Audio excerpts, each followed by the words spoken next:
What's up? What's up? Good morning.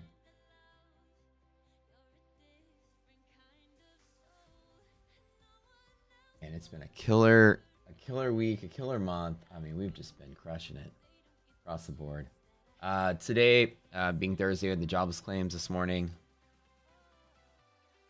Those numbers are coming in pretty much at par. There's nothing too crazy about them, but every Thursday, those are really good numbers to use to see if the supply and demand in the jobs market and rate of people getting laid off and stuff. But yeah, but, nothing really big going on today. Oh wait, Fed Day. What? What's today? It's kind of a decent day. Some movement in the market. Are we going to get the second rate cuts today? We'll see. Good morning. Good morning. What's up, everybody? What's up, everybody in YouTube? What's up, everybody over in Zoom? My friends in Zoom, if you don't mind going over to YouTube really quick, smacking that like button around, and leave a comment in chat. Trigger the automated, annoying automated bots that post. Lots of stuff happening.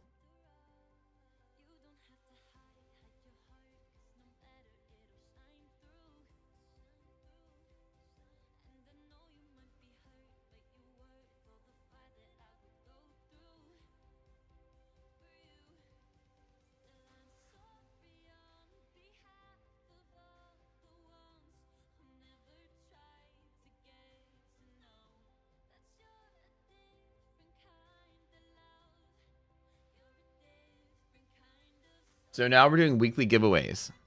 I'll tell you more about it.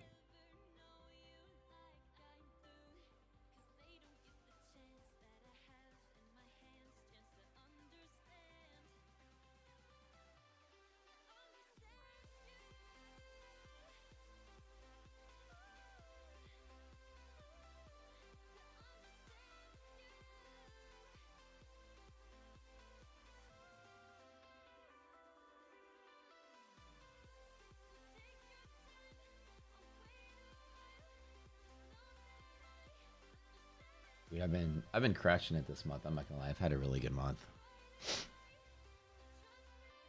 What's up? Good morning. What's up, crew? Good morning, everybody. All right. Let's see. E and Q there. EP there. I'm going to yell on 5970, 76,060. We hit 6,000 today, FOMC day. It'd be nice if we did. Remember, we come back. We'll be here for Fed, so you guys don't want to stream for that. There's a trick to trading Fed, so I'll show you guys that. Don't trade into it, but trade in the morning. Yeah, that's right. Ransom, you're in the giveaway. If you sign up for our...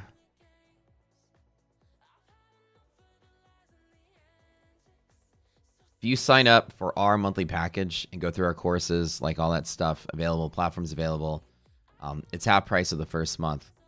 99 bucks. That's it. You get access to the software. You get access to all the stuff that comes with it, all the tools, trading platform. It enters you to a drawing on November the 10th. We're giving away 2 free lifetime memberships. Like I said, there's only been like maybe fewer than 20 people that have done it. So it's a good odds that you guys will get drawn.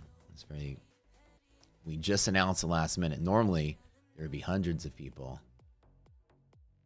Oh, wait, again. So your odds are pretty good. That's all you need to do. Come through our course. We do Zoom call every day. So, all right. Ooh, man, I'm sore. I went to like a... Dude, I've been like working out like crazy lately. Been trying to like get back into super shape.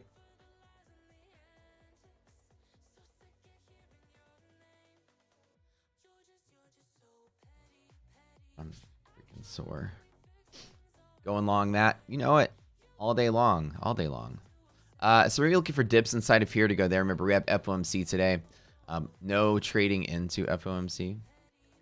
Like I'll trade up to it and get my scalp and get out of the way and then wait for Fed. Let the Fed try to jolt the market around. Let me tell you what everybody here watches the market move after the election is going to be like, let me fade this, right? We're like, no, let's still be bullish. So I'm going to hopefully let the Fed drop this to some of the pivots I want. Just on futures alone, I'm going to be longing here all day long. All day long. All day long. Fed drops us to there. Hit it. That loses, and we drop it to here. Here to there is a trade every time. Super shape. Well, I wouldn't call it super yet, but I used to be in super shape. I used to bodybuild. I used to be like so hardcore about it too. They'll do the 25 base expected next one. If you remember, they were planning on doing 100 basis points this year. They've only done 50, right? Or they done 50, right? Since they started cutting. They're 75. They done 50. What they did last time, right? Just 50. So they have 50 to go by this year. So we'll either get 225s or 150. Either way, because it was announced, because it's expected, the market always prices in the expected stuff. So when they do it, it doesn't mean the market's going to fly out the handle. As a matter of fact, when they do it, the market might move up, pop, and drop, because the expected thing is always priced in. Either way, no shorting this, right? No, there's no short this market. So I can me no short at all. Round is a shape. Best kind of shape. Biceps are getting round. Ooh, but also this part down here is a little round as well. It balances out. All right, y'all. Let's get ready to go. 7 minutes. Oh, we started early today. How about them apples? Well, in other news, I think we found a house. So we're moving. Me and the doc. Champion's house. It's gonna be a streamer house, which is kind of fun. You guys know, y'all know the doc is a streamer too. She's a Twitch streamer. She draws in views bigger than us. So we're gonna have like a streamer house, which will be fun. I already have this like massive, like if you guys see my, I don't know if I can move my camera, but if you guys see my office from here, the office is grand. There's like padding all around the wall, soundproofing. There's the jazz back there. I've got a bunch of monitors. I got my tablet that sits here. We've got all, like, it's like this cool production, right? Well, we're going to make her like a cool production office too. The new place. We ran out of room here. So we're going to have like a dedicated streamer house. And our rooms are going to be side by side with like a connected bathroom. So we get to smell each other poo, I guess. I don't know. There'll be one extra room available. EMI. I'm just kidding. That was the joke.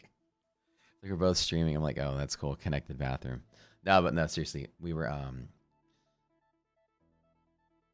it's a semi-lateral move. It's like this house and that house is not that, it's just an extra room, but we found some really good value with that. So we got a pretty decent deal.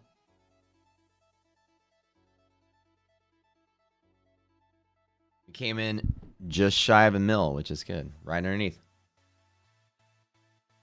Which is even better. Which is nice. We were trying to like let's not spend a lot of money this year. And so we've been like looking for good deals. No burbs, dude. We went, it's the thing, right? Our budget was like 8 to 1.2. That's what we said. We're 8 to 1.2. That's our budget. That's as much as we want to spend. You know, we don't need, two of us don't need like a big. We need a room for her, a room for me, a room for family, and a room to sleep in. So it's like, okay, we need four bedrooms. And we're like, okay, so for one, you go to suburbs in Texas, dude. I'll show you something really funny.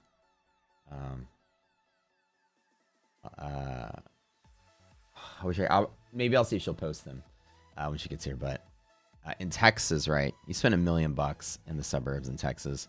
You get this like sprawling manor. It's so crazy. You want to drive an hour out of the city, you can live in like a 9,000 square foot house that has a house in the backyard that has a giant pool, gated community, security guard drives around the perimeter. You get a fucking butler serves you caviar when you get out of your car for $1 million. Like that's what it's like in Texas. City man or McMansions is what we call them, and they're grand. Like you walk in your house, it's like just grand. It's like walking inside a Catholic church. It's like huge spires and beams and pillars and stuff, and it's like amazing how much you get in Texas. That's why everybody moves to the burbs here. McMansions are crazy, but when we went, when we look rates, you know, it's crazy. Rates just went up to like 7%. Isn't that crazy? When Fed's cutting rates and then mortgage rates just went up. So literally a smidge before we're buying, rates went up. Fucking sucks. But anyways, yeah, but the taxes will kill you in those houses. Anyways, we were like, okay, let's check it out just to see what it's like. We went out there and we're walking these like sprawling McMansions and we're just like, holy crap, this is $950,000. That's it. Because where I live right now, it's about that much, and it's a 4-story box townhome, right? In the city, though, that's why the price difference. My house is probably 3,000 square feet, and it's just a spiral. It goes up 4 stories like this. I could put a fire pole in the middle and slide down. But yeah, and we went out there just to see. We're like, let's go see. But then, like, as we're out there, it's just so quiet. There's no trees. There's no nothing. It's just like endless plains of like mansion houses. And it's so quiet. It's eerily quiet. It reminds me of that Always Sunny in Philadelphia episode where Mac and Dennis moved to the burbs and they go crazy because it was so quiet. And we're like, maybe this will be good when we have loud kids or something and make it loud enough to be out here. But the drive back was so brutal. We vetoed that immediately. We're like, nah, we gotta be back in the city. So we just did it just to see like the end, because we were like, we're not gonna move to the birds, so let's check it out. We went out there, went out to Katy and Cypress and all that, just to look, and it was grand. It was magnificent. The houses were just insanely large for very little money. And then we're like, oh, this is nice, but let's get back to the city because I'm gonna go crazy out here. Clear Lake, yeah, Clear Lake is taxes. Clear Lake, Texas is huge too. Clear Lake is down south, kind of the same thing. And Clear Lake's a little pricey because that's where all like the NASA people live. It's like that, and the engineers. Here I'm in Texas, baby. Well, you guys are in the Woodlands. There you go. Yeah, we live in Montrose. So by the way, Ransom Bag is like a huge chunction, a huge chunction of this stream. Lives in Texas. There's a lot of people here in Texas. We actually hang out a lot. Me and a bunch of traders here. So join the crew, man. We've been trying to organize meetups, like at least in the vicinity. So if you scroll up in chat, Jesus saves. Vin, he lives in Houston. Brian lives in Houston. And Vin and I haven't hung out yet. We've been trying to, but we do send each other videos of the hurricane. But yeah, we need to start doing more Houston meetups, especially. Get together, drink some beers. All right, let's go. Liquidity maps are up. Okay, so I'm trading long to DDBN if I find it. Relatively speaking, let's just kind of draw it right here. Up here somewhere. All right, we have Fed day, so the market's not likely to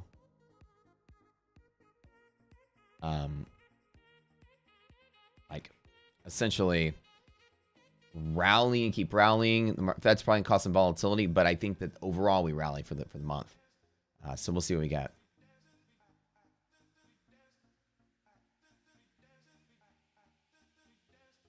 I mean, if you like escape rooms, bro, we always we do that all the time.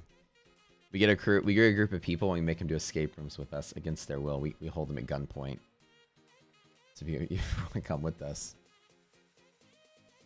we're kind of like totally into that.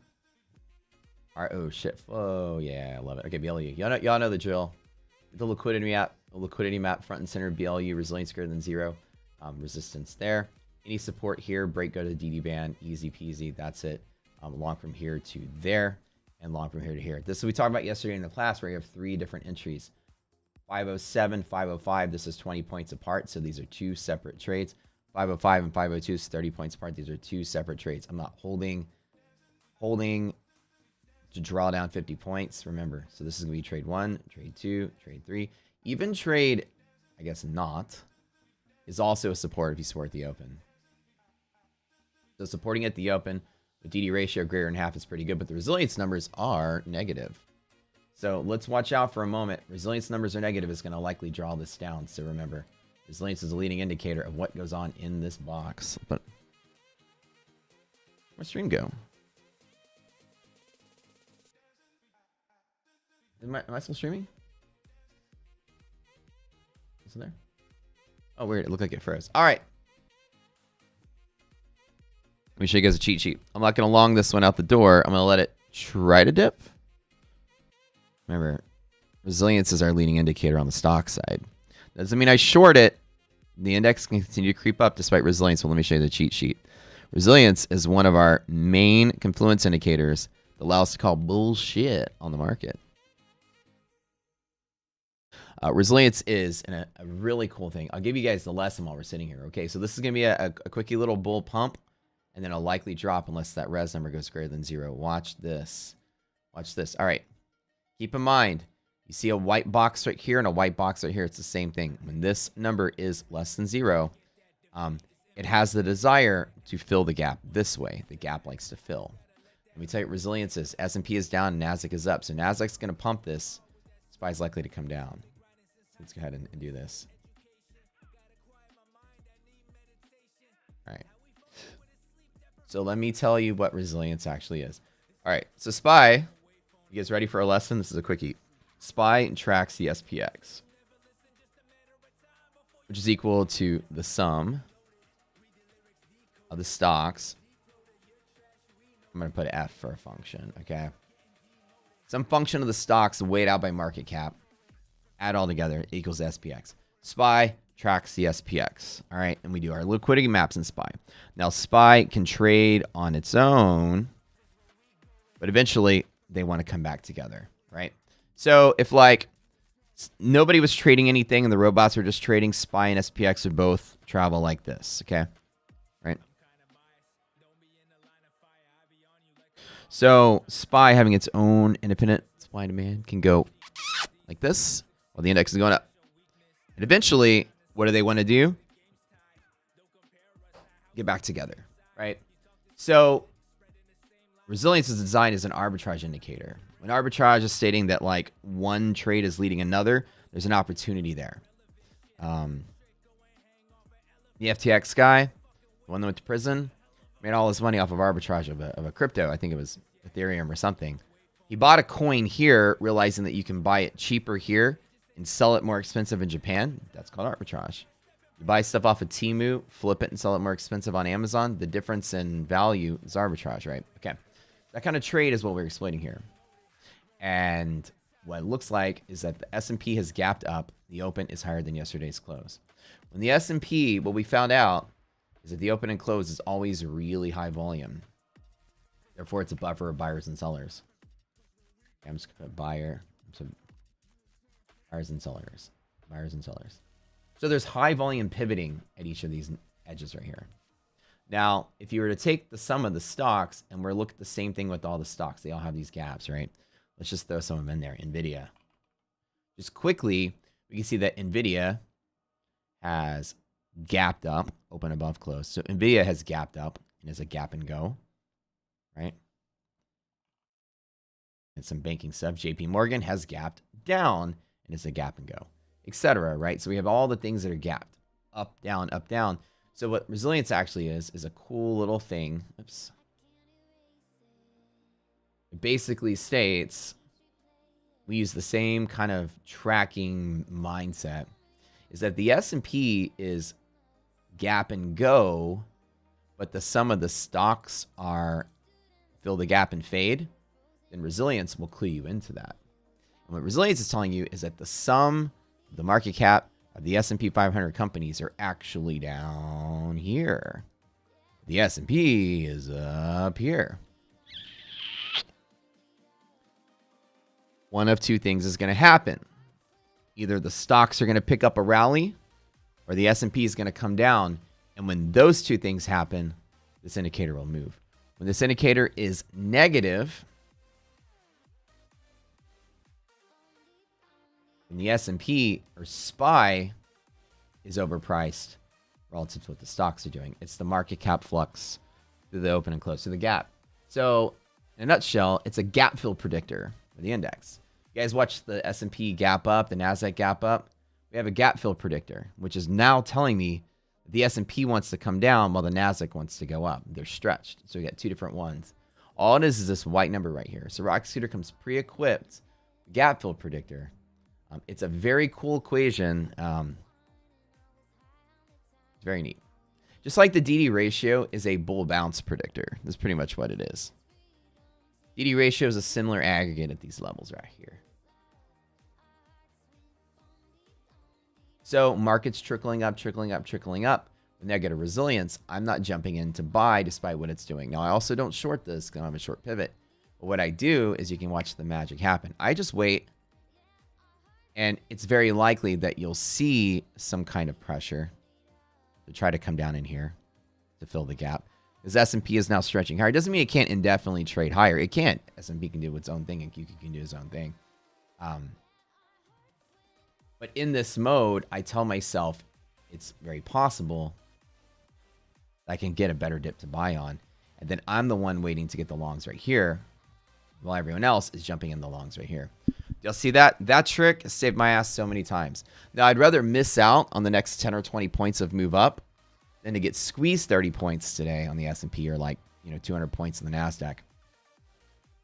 So now I go, okay, let me grab the dip and buy. All right, so everybody, number one, we do giveaways every Friday now. So you guys come to the stream, and I want y'all to tell all your friends. I know if you tell all your friends, there's a lower chance of you winning, but I don't care. Tell all your friends. The more people that come to this stream, I'm going to get them to give away more eval accounts.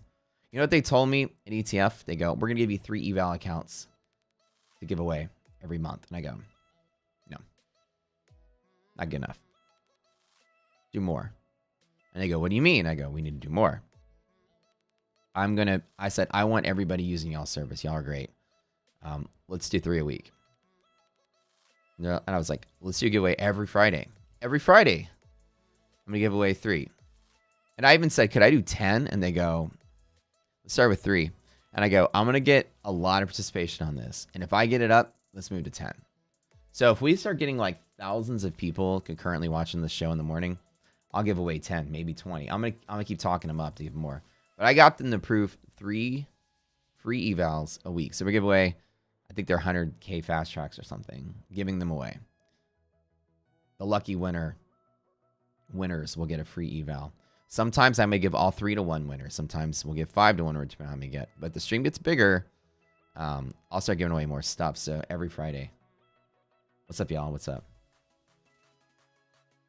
You need some of those evals, fast track trading, gone ghost. Yeah. All right, so res is negative on S&P, bull trap, city. So I'm not jumping on the long here. The S&P is going to want to pull back. Let me find where that DD band is. So the setups today, you guys, y'all know this rule here. 58 to 6,000. This is about 26 points, 2.6. Going to estimate from here. 596. Oh, DD is way up here. All right, we're good. So Fed day, obviously we know it's kind of like meh. If this number turns positive, then the market's going to support. Because I can get in lower, I'm waiting on this right now. So the giveaways are, if you buy to enter, a couple giveaways are doing. If you are in our monthly subscription to Rocket Scooter before November 10th, and you have bought it between the 3rd and the 10th, and after you used it, you leave a review, an honest review. It can be bad. It can be good. Doesn't matter. You hate it, tell me you hate it. If you like it, tell me you like it. We want to like have people get feedback, right? You leave a review on the site. You enter in the contest for a free lifetime membership, which is we're giving away 2 of those. 2. 4,000 each. So it's full access to the platform and tools forever and the training, which is awesome because that's what that's the good price here. So we're doing a bunch of giveaways. So now, if you guys want to check that out, the link is being posted and the bot is posting out there. Yeah. Again, while I do like what it's doing, I'm still not acting on it. All lights are green and yellow. Everything's good on this side. DD ratio is greater than half. So let's talk about the stats. Today, this is NASDAQ. Since we have perfect conditions, 90% of days will close above here, even with FOMC. So I hope the FOMC creates some volatility for me to trade off of. Ideal conditions, OG hedge pressure, about 60% of the time we close above blue. Res is negative. High probability that we fall to there from somewhere. And then this can push to there.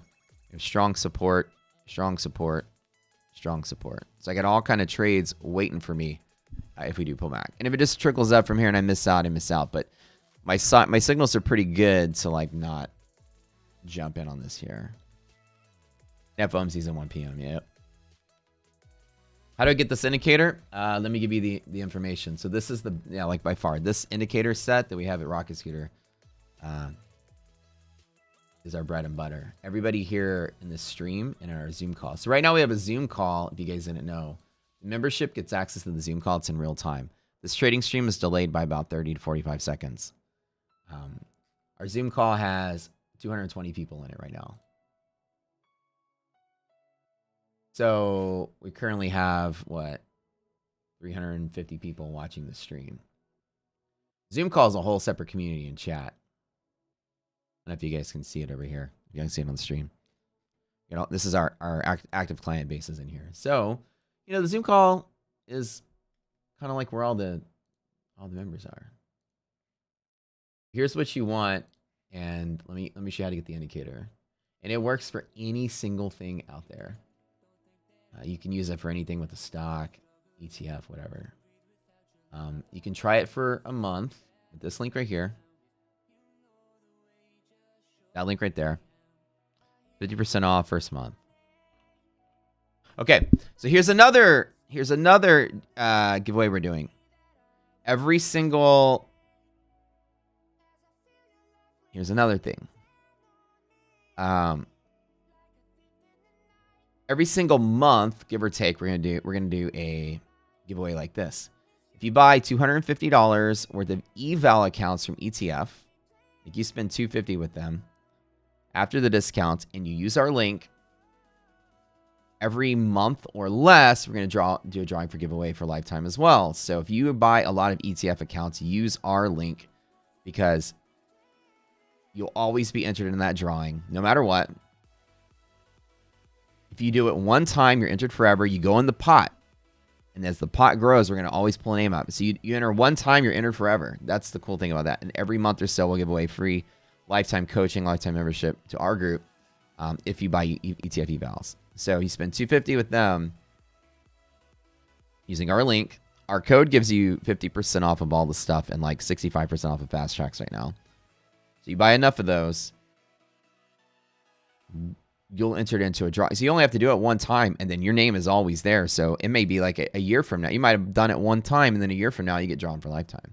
So you're always going to be entered into that pot. That's the cool new thing we're giving away too. So giveaways.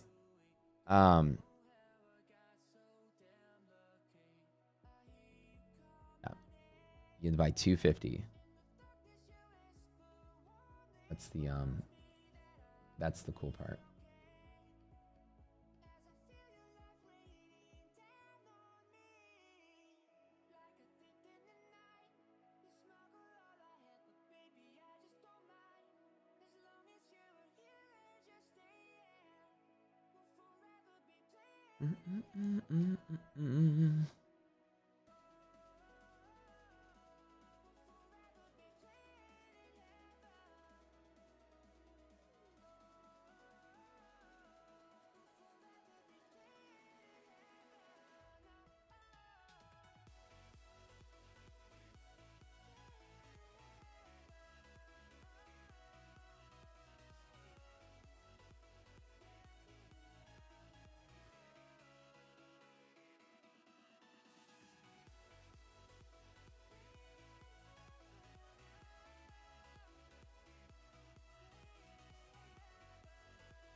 Let's wait for the pullback, baby.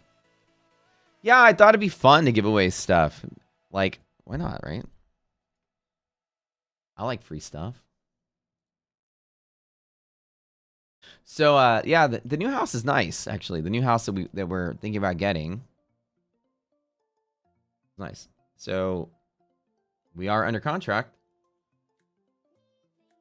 which means, you know,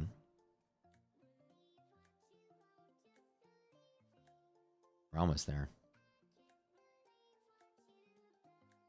But the new house is kind of cool, and without doxing myself, I'll just say it's in in the city. It feels like a neighborhood, but it's not a neighborhood. It's gated with security guards. It's got like a massive pool. It's beautiful. It's got a dog park. It's got like all kind of stuff. It's really nice. I do, and it's a steal. So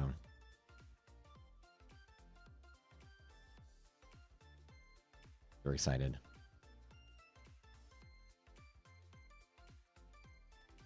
We found out that, you know, when people come over, especially family comes in from out of town, you know, they still they can't stay with us because, you know, we don't have an extra room.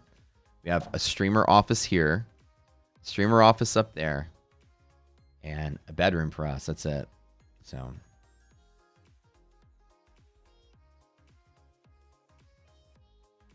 hey, so those of you in the Zoom calls, are y'all like, or those of here in the YouTube, and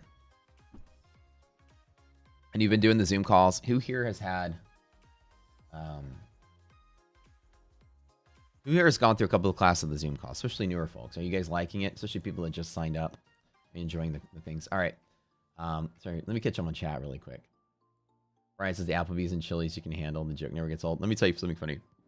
We used to have a thing we would do with our friends at the Applebee's in the Heights. We used to go, it was like this Thursday night once a month, and we would call it, there was a name that we used to call it, and it was like red carpet Applebee's. And everybody would wear like tuxedos and ball gowns and rent limos and stuff and pile into that Applebee's over there in the Heights and just show up in droves. And there would be like 50 people. I mean, take over the whole restaurant. And we would go on like Thursday when it was $1 Mai Tai night as well. And we would all show up like just boozed out. And like they basically would like, people would stand up front, you know, guys with sunglasses and earpiece, and they would roll out a red carpet. It was huge theatrical production. And we would just pile into that Applebee's because somebody mentioned it in the Zoom chat. And this is what I did when I was a kid.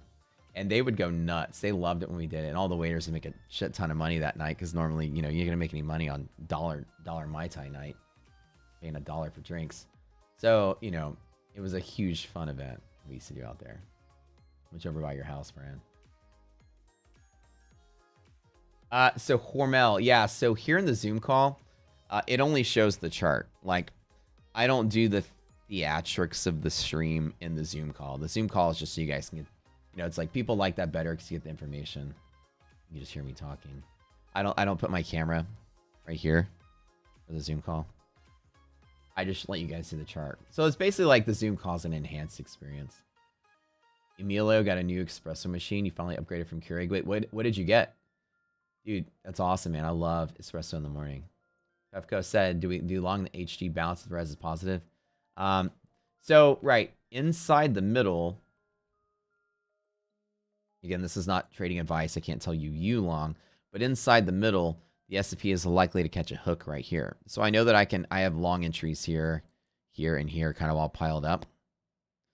These are 20 points apart, however, so be very careful inside of here. If I'm going to split up my trade 20 points, I'm going to have to trade small in each one of them.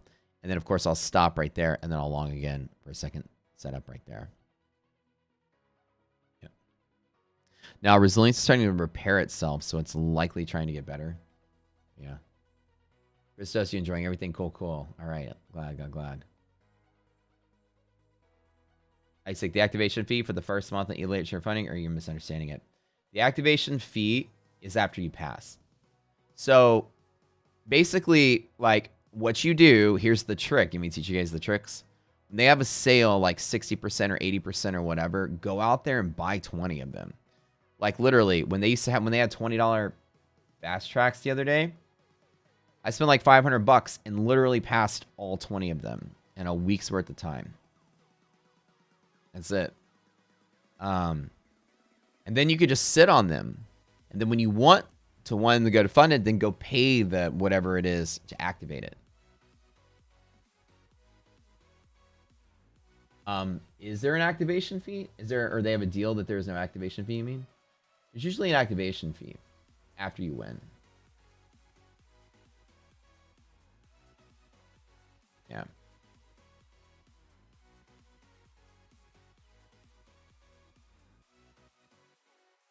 The activation fee free for the first month. Yeah, fast track. I think that's what they have now. Let me double check.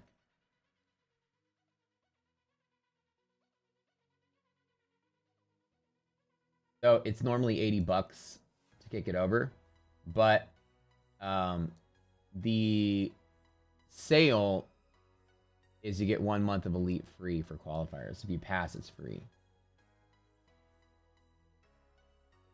So listen, guys.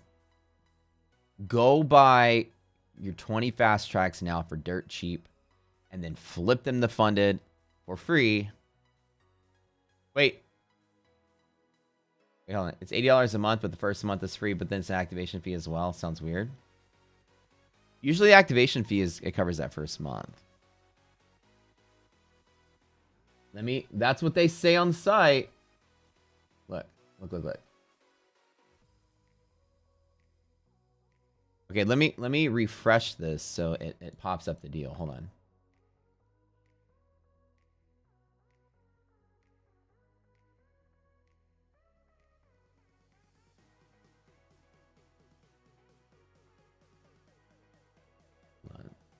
Hold on. Don't let me misquote you guys. Okay, here he is.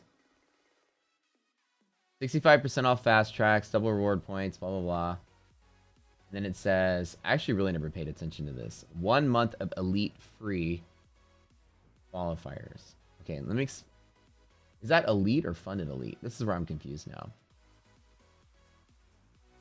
I need clarity. What do you guys... I haven't been paying attention to what I'm actually being charged. What is going on here?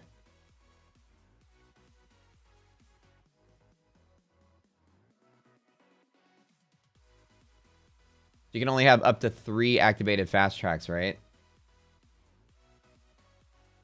I only activate like 1 at a time. I don't ever trade more than 1, so I guess I never had 1 or 2.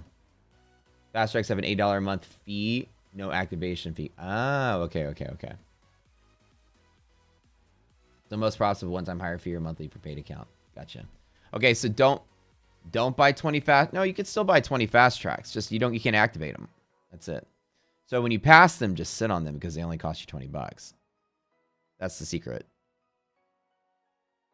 You can't have 20 at the funded stage, the sim to funded stage, but you can do. See, like me being a live elite trader, I can't do I can't do the evals anymore. So once they move you to the funded account, they take all my gains and pile it into that funded account, and then I can't trade. I can't play the eval game anymore. I don't know if you guys knew that. So you're funded for free just for $26 if you pass it. Yes, 100%.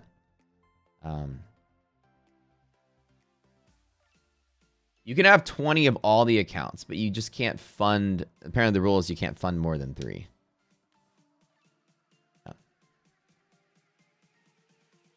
Promo code for the indicator.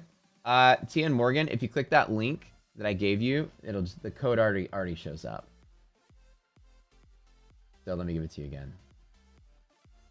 That's interesting. 1 month of elite free for qualifiers. That's cool. I haven't been paying attention. So one of the funny things is I cannot pay attention when I was being charged.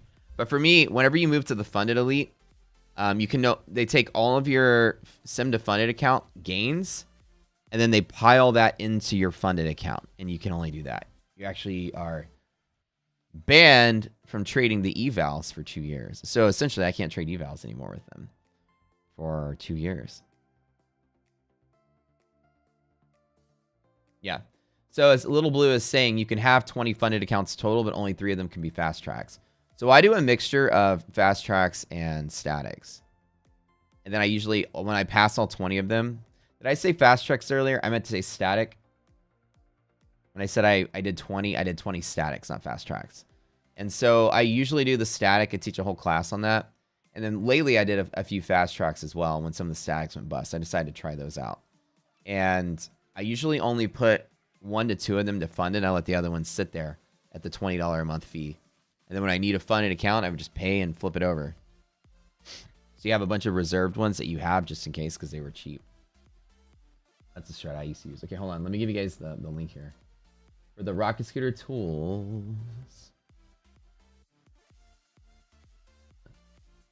Go here.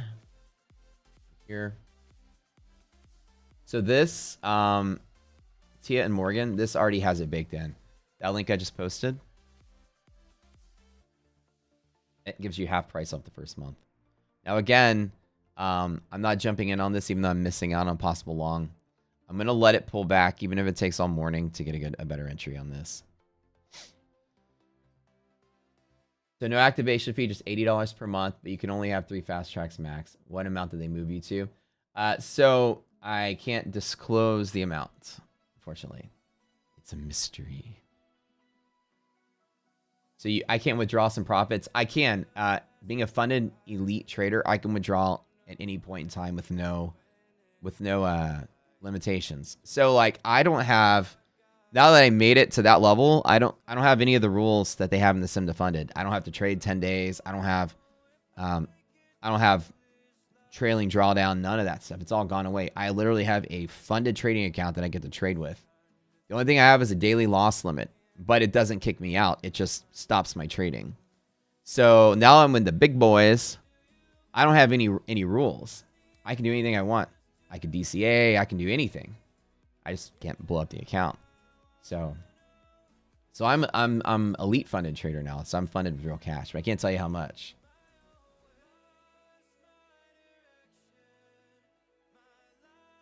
That's one thing they asked and go, can you keep it down low?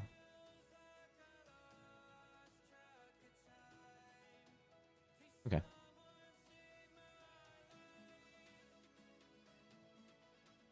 I'm just gonna tell you, they take care of their peeps. So that's why elite trader funding is the best. I was thoroughly shocked. They definitely take care of their peeps. So that's what I'm saying. This is why I like them. You know, they really make it worth your time if you get invited to the club.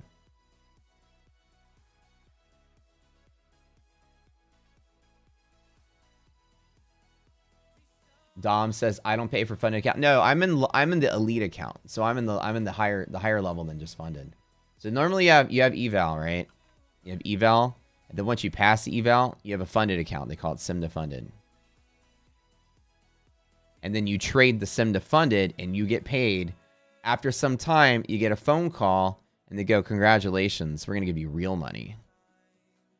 You'll trade with actual money. Sim to funded is still just sim accounts, and all the prop firms are pretty much sim to funded. But these guys were like, we're going to give you real money to trade with.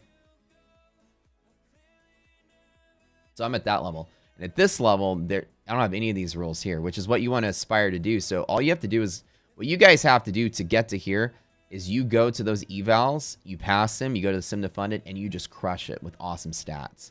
And that's what we train you to do on how to crush those sim to funded evals with awesome stats. How to navigate that drawdown, how to have high win rate, things like that. That's what we train on. And then you just do well there, you can get a phone call too. And over here, it's so easy to trade because I don't have any rules. It's just their money. I get to trade with their money. It's great. You can reset a funded sim account once. Yes, you can. It's kind of expensive, but if you don't want to wait the 5 days or whatever it takes to get your funded accounts, it's usually cheaper not to reset it. But if you reset it, we get code for discounts, all that stuff. What's the profit share at that level? Oh, I don't remember. Probably 10% or 20%, somewhere in there. Maybe 10.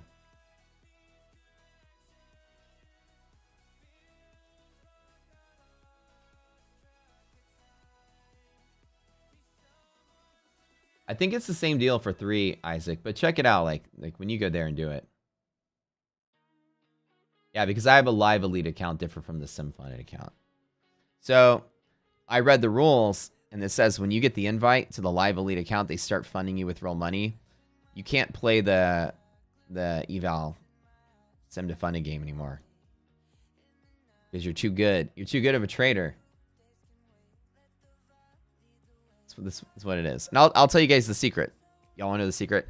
There's pro and con to it.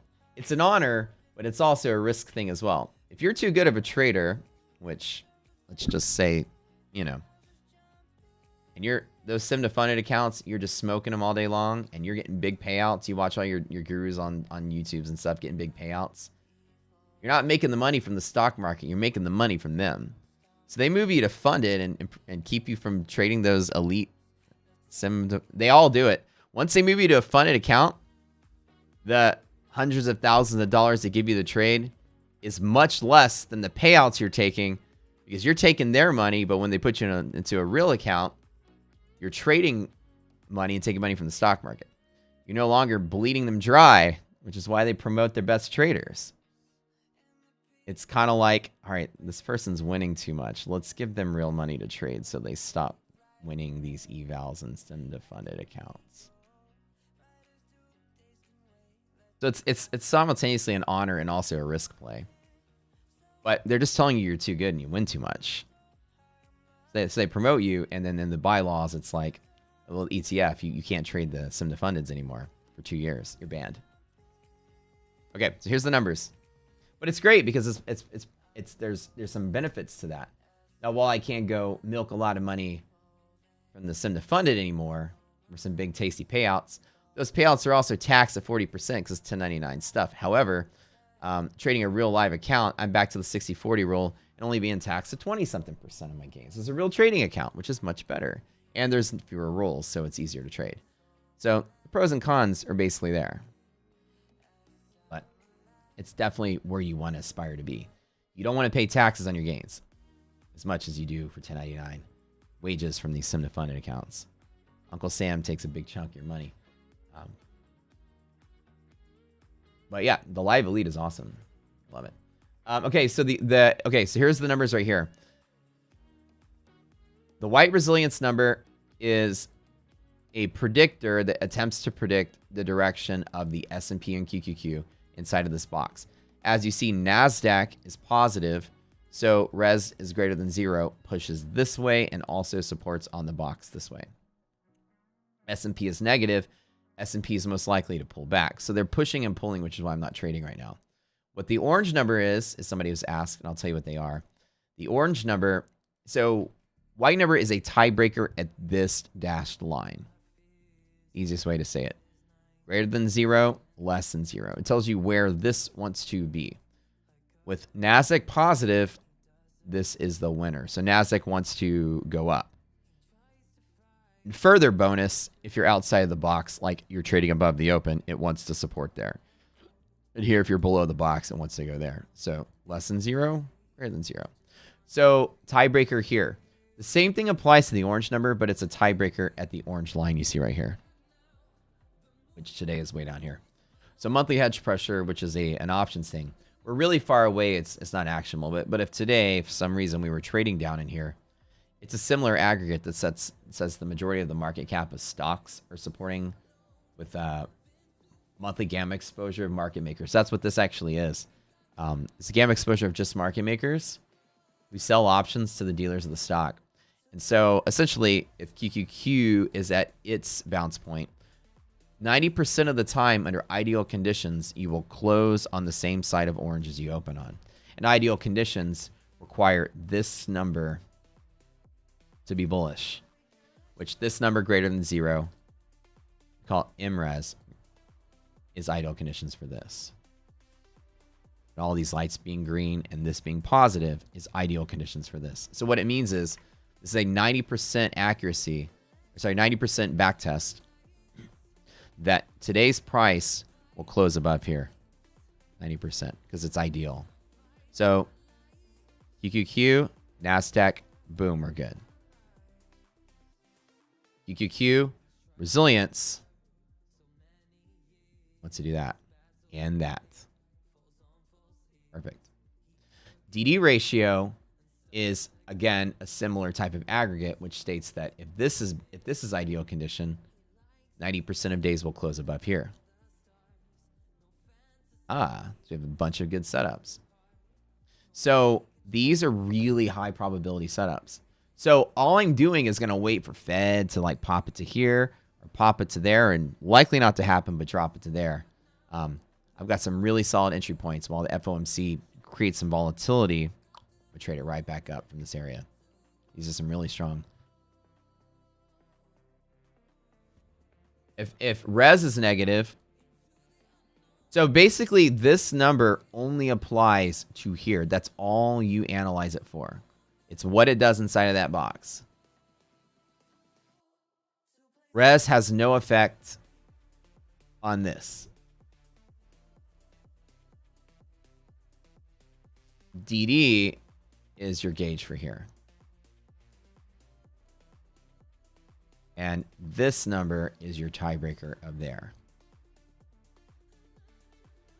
So let me actually like take a screenshot of this. That way you guys can have this is part of your cheat sheet. So they're like essentially confluence indicators. So when we talk about ideal conditions, you have the confluence to go with it. And each one of these is basically saying the sum of the stocks is doing the same thing. So, oops, let me draw it to the right one.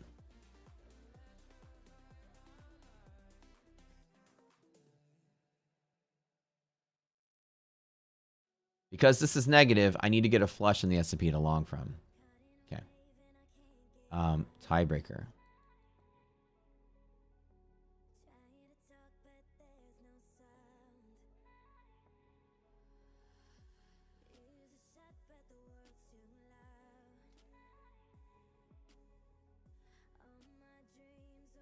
Our tools are extremely powerful.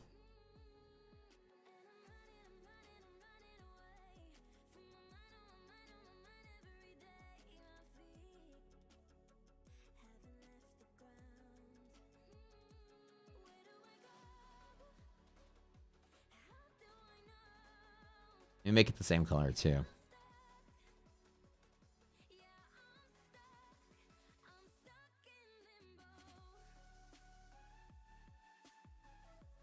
So we have 3 indicators, 3 tiebreakers. So what it does is it changes the probability of those things.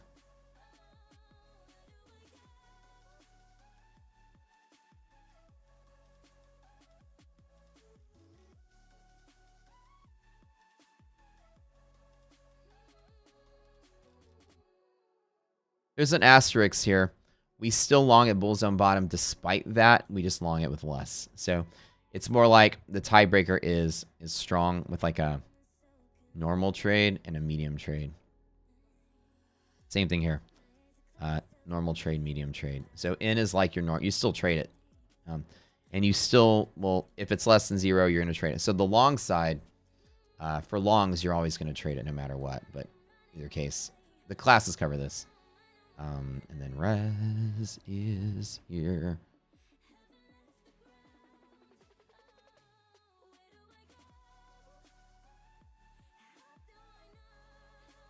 There. Is this helpful? So my 3 indicators just show me tiebreakers at each one of these spots. Let me put this in the Zoom call class. This is all I do. Do you guys know I trade 70-80% win rate, right? You may not have heard of that before. It's absolutely true. I've been doing it for years. And I've been doing it on YouTube for years. So I am very patient, and I pick trades that I want. I don't trade that much. But when I do, it's very meticulous about it.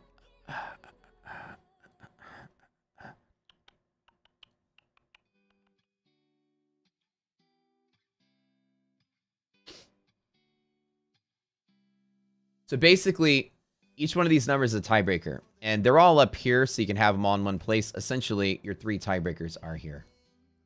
1, 2, and 3. And we try to color code them to make it easier to understand. Like, this is yellow for the yellow. This is white for the white.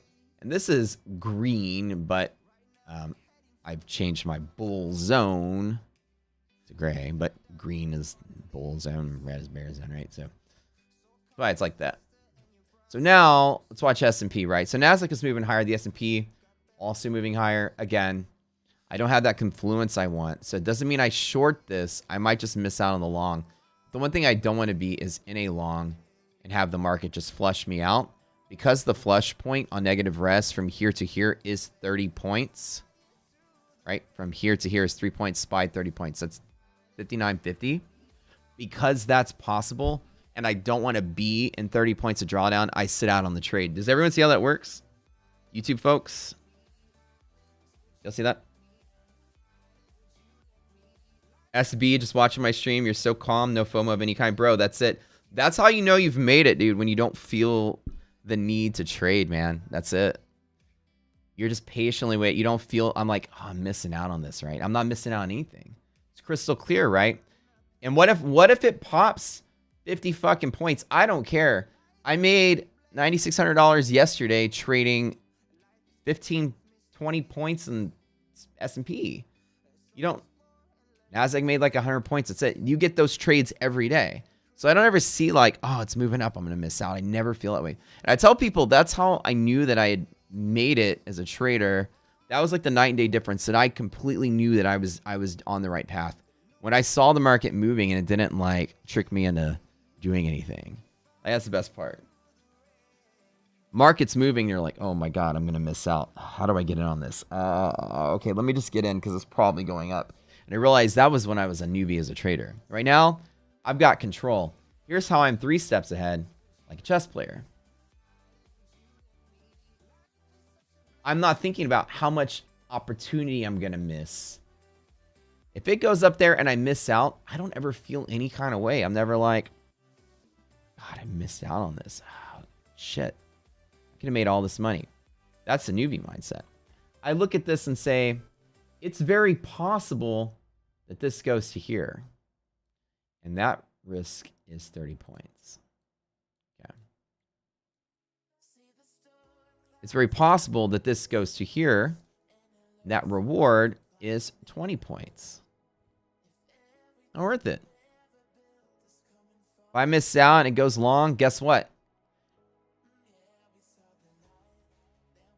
A loss of 0 is equal to a gain of 0. When you're like trying to like put little sticky notes, I know I say a lot of little tidbits, right? And you're gonna put sticky notes around, I got a ton of them around your monitors. This is a Matt-ism. You want to learn one. A loss of 0 is a gain of 0. It's not a loss. A loss is a gain.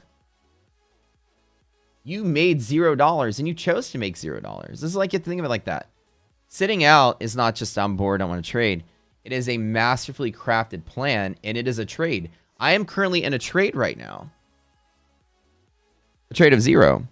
I've chose to execute a position of 0 to the profit target of 596 at a risk of 30 points. My confidence is very low, so I chose my position size to be 0. Yeah. A loss of 0 is actually a gain of 0. You choose to sit out masterfully. That's how you know you've made it as a trader. There's a big difference.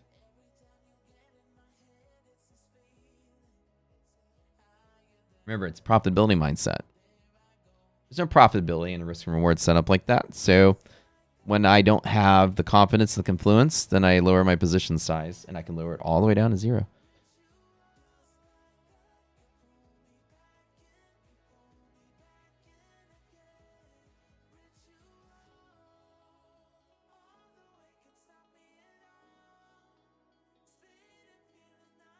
A loss of 0 is a gain of 0. And a gain of 0 is a winning trade because you gained on that trade. That is a winning day. You won that day because you always win when you don't lose. When you don't lose, it's a win. That's the trading mindset. And I always tell people the only way to make money as a trader is to not lose money.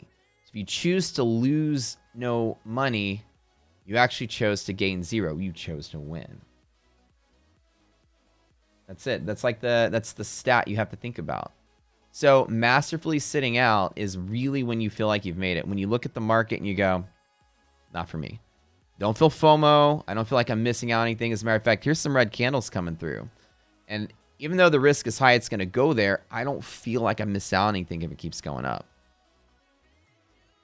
And when you guys are trading, especially these like sim-to-funded accounts, like I'll teach you guys something. Drawdown is what they do at these, I call them carnivals, but I love them. They're all carnivals. They're all the same. They all have that basketball game, right? You can throw, you know, it's really far away. There's always like a net, right?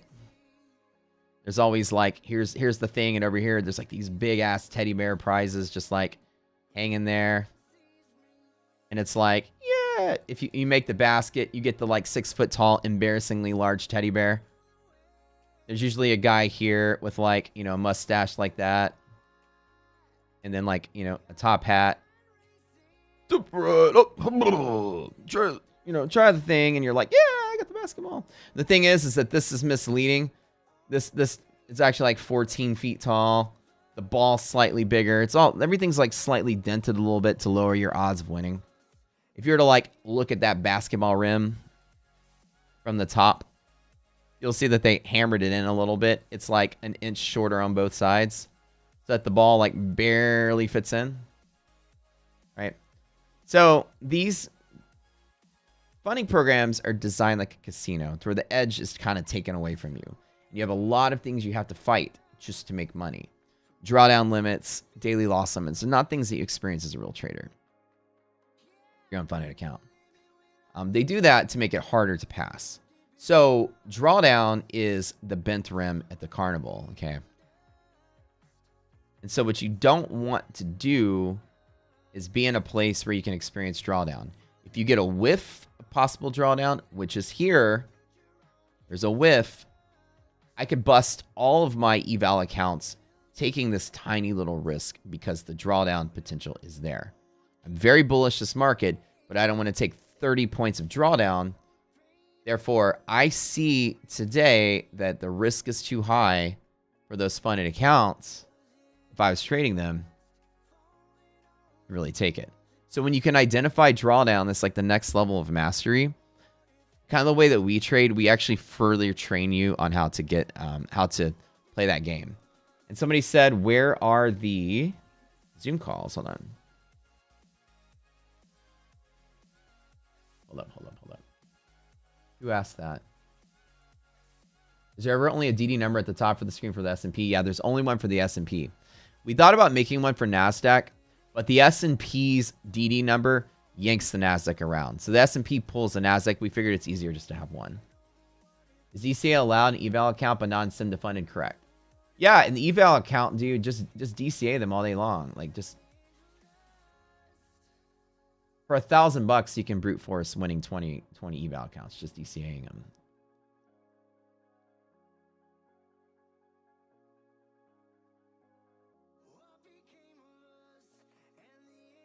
They have no rule against it, so take advantage all you want. Where are the Zoom files located? So, TK4, 2 places. Number 1, if you go to your dashboard and the marketplace. So, by the way, we created a marketplace for traders in case you guys didn't know that. We have a lot of trading groups that have signed up already. And we actually own this new website called Rocketplace. It is a marketplace of all kind of trading programs, trade firms, trade groups. Lots of neat stuff here. And we're on here as well with our stuff. So we actually own this website and we own this company too. And so inside of here, when you go to your dashboard, you will see that you have a bunch of things here. You can click on my courses and all of your video courses are going to be here. I have a trader funding program masterclass. I have the 20 days course that we always talk about, the Zoom call recordings. They're all right here. So you can go here, watch them all. Resources where you can download each of the handouts to go with it. If there are resources, they will be there.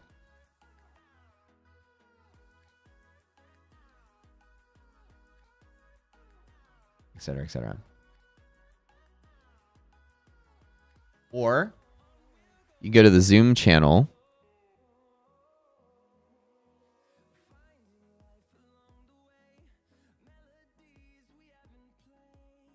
20 days masterclass, which is here. Start training here, 20 days masterclass, and they'll be here. The videos and all the handouts to go with it.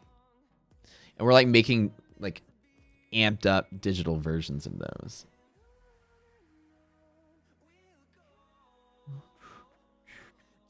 If you guys have a trade room or anything, you can always list your stuff on our marketplace as well.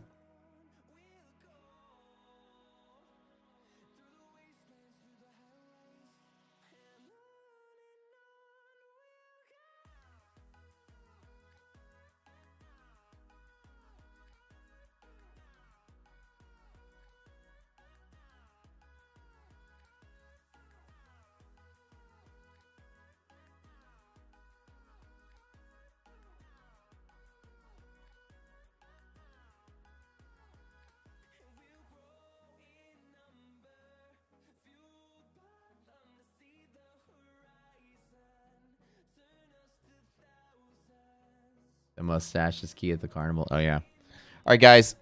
Zoom is over because I'm not doing any trades right now. Let's pile on the YouTube. You guys know the drill? I keep these YouTube numbers going. I want everybody to do me a favor before I get out of here. I want you folks to come over to the YouTube channel. Let's hang out here. We're going to trade at FOMC today as well. We'll be here live. Everyone go there. Jump in. Drop a comment in chat. Say hello. We usually Zoom call for the first half hour so that the folks in the program can get priority insight. We're doing giveaway. A penny saves, a penny earn, baby. Let's go. That's how it works. Any day I don't lose money is a good day regardless of what happens. That's the way to do it. Do you think we're going to drop, then rip on FOMC? I think the FOMC is likely to pop and keep going. And then if it drops, I'll take a long. I don't think the market's going to drop. But if it does, I'm gonna snag up along anytime it does drop. I think this market is the strongest market we've ever seen. As a matter of fact, I think within 3 years, we're going to S&P 10,000. I don't think we're stopping. I think this is going to be the most bullish market we've ever seen in the history of me trading the markets. We just came out of a recession. We just came out of a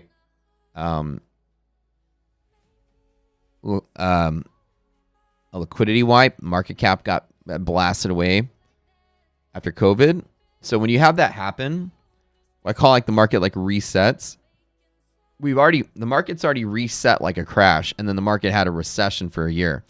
So we've already gone through like the ups and downs of the market being like.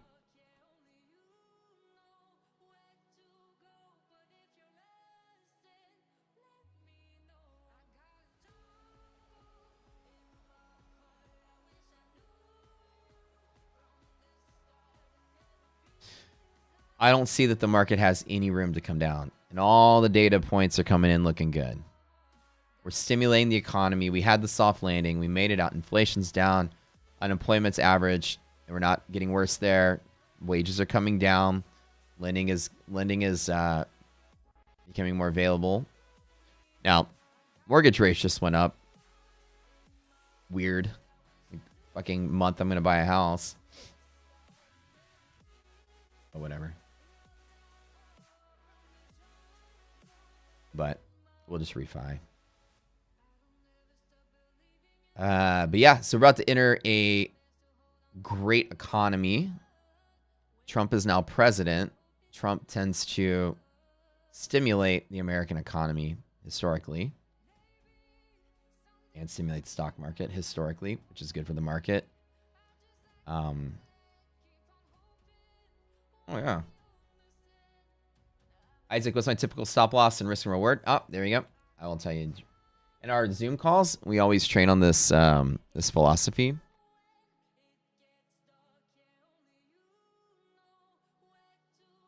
I look for in here is different than anywhere else. Okay. So anywhere else, I try to go for 1.5 to 1 if I can, or greater. Here are typically defined by the market, usually is a 1-to-1 trade. But there's a lot of them that can take place. So a lot of times I'll do 1-to-1 trades inside of here. Because these are very high probability scalps. Like from here to here, I'll trade this all day long in between the boxes. This is one of my favorite setups because they're just tiny little, I'll make 10, lose 10, make 10, lose 10, but I'll win like 6 out of 10, or sorry, 8 out of 10 of those things for the most part.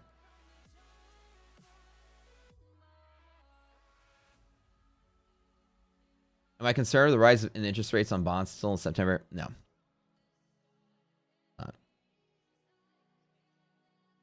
The yield rise, you mean?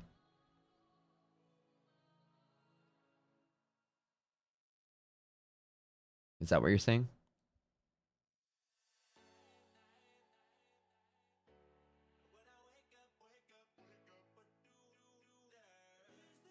Wait, PJ said you have bought all your properties on creative finance before you go traditional route. See if the seller is willing to hold a note for 5 years at a more favorable rate. No one else. Hi, Doc. Are you here? Are you hearing this? PJ's tossing some creative wisdom that our way. Hold on. I'll let her. So when it comes to treasury notes, right? When the premium goes up, yields go down. Premium is price. And price goes up when the demand exceeds supply. Premium goes down when supply exceeds demand. So when yields go up, premiums are down, which means nobody wants the bonds. So typically in trading, right, you have money goes to a couple of places. You have equities, you have fixed income instruments, you have cash. And this is kind of like the triad. As markets very rarely will be in cash, they're usually balanced between here and here. So the stronger the bull market, people want 10, 15, whatever % return a year. Weaker markets, 2-year notes and 10-year notes tend to have higher demand and lower yields, but it's a fixed return, 2%, 3%, 5%, whatever or less. It's not as great as the stock market, but it's fixed. As long as the treasury doesn't go bankrupt, you get the thing. So in a strong bull market, people are going to be more shifted towards riskier assets like equities, and they're going to want fixed income like treasuries less. So the premium of treasuries go down, which means the yields go up. Yields will typically go up in a bullish market. Now, the difference is that it's not just all yields. What people look for is the yield rate between some of the different ones. You have like a 30-year note, a 20, and a 10, and a 5, and a 2, and all that stuff. And a 2, this is what people tend to look for as a recession. Recessions usually last anywhere between 2 to 10 years.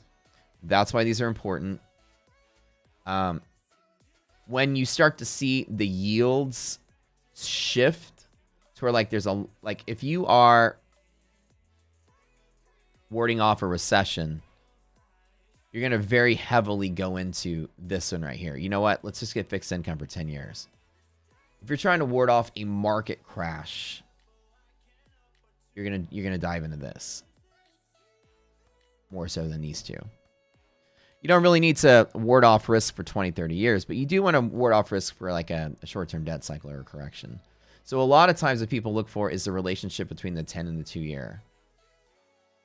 If people are piling into this one faster, the shorter term, rather than the normal recession, then the risk is shifted from like recession to crash.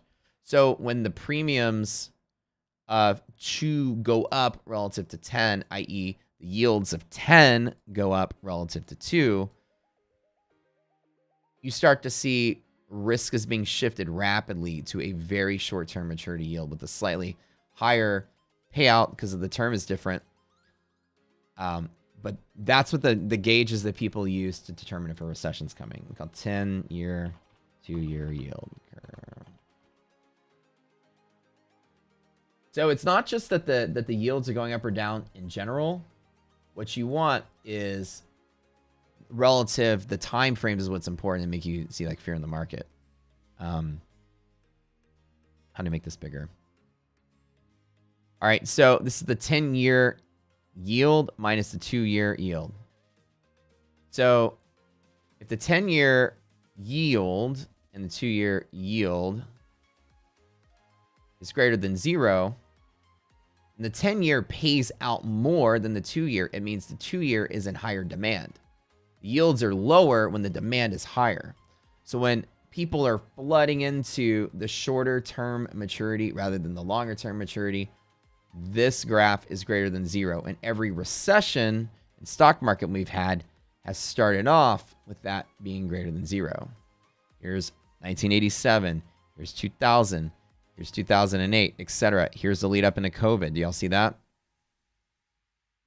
So I'm not really concerned about the yields going down. Yields will go down in a strong bull market. Yields will over time go down in general in a strong bull market like that. Even though it's above 0, in general, you're not getting a big. This is the most bullish like generation we've had in a long time. It's so people are like, the bears are clamoring right now. They're being like, look, here we go, guys. It's the start of the recession. It's coming in. It's gonna happen. I can see it. It's gonna happen. And I bet you they said that they could see that too. In 2000. Or actually, no, here. Like here. In 1995, it's coming. It's coming. It's coming. And then, maybe in 2003, everything was finally crashed out. Here we go. We have 2007. 2009. Here's where the market finally crashed out. There's years of it being up here as a warning sign. So don't listen to the talking heads telling you that the end is here. This can typically go there.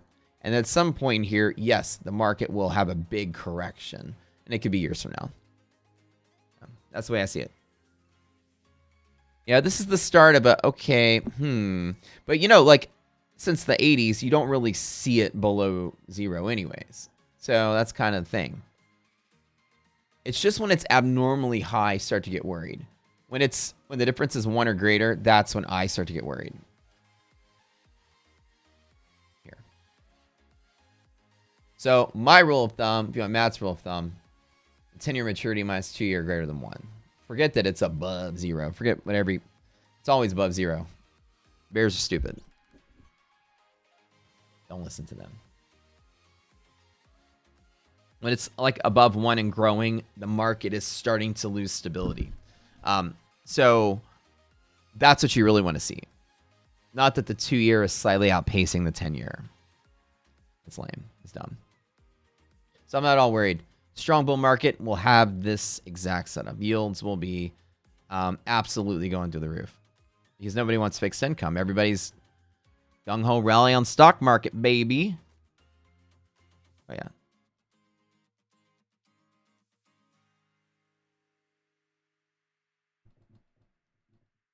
Is there only weekly res? No yellow line res? Wait, it's only weekly res, no yellow line res. Yeah. So the resilience is only Russell does not have a monthly res because there's not enough stocks in the Russell with options. The Russell's a bunch of small cap stocks, and a lot of them don't even have options, so it's not really a good number. Because you need the majority of the index to have options to do liquidity maps on. And most of them don't have it.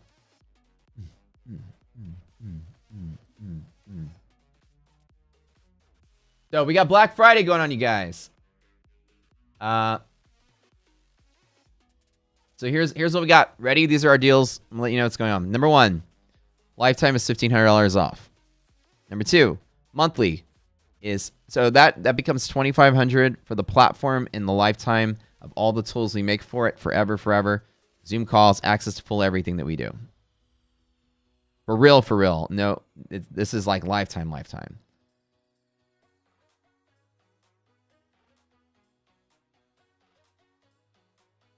Monthly is half price the first month, $99, and then it goes up after the second month. If you have our monthly package between the 3rd and the 10th, you enter into a drawing for a free lifetime. We're giving away 2 of those. Like I said, there's only been fewer than 20 people have signed up since I announced that yesterday or 2 days ago. So you have a really good chance of getting that. And also, if you sign up for the monthly, within 3 days, you can ask for a refund if you don't like the classes. We think you'll love the classes, especially if you're trading, trader funding programs. It's your bread and butter. What we teach is exactly what it is you want to learn. So, if you do another Black Friday thing, if you do $250 worth of evals from Elite Trader Funding using our link, one time, just one time, you buy $250 from them for one time using our link, and our code gives you 50% off as well. Then you enter into a pool forever as you do periodic giveaways of our lifetime membership or our monthly memberships. We draw from that pool of names. So as long as you hit that threshold one time, you'll constantly be entered into that drawing. And we're going to do giveaways every single Friday. And last but not least, every Friday, we're giving away 3 Elite Trader Funding eval accounts just for being here in the stream.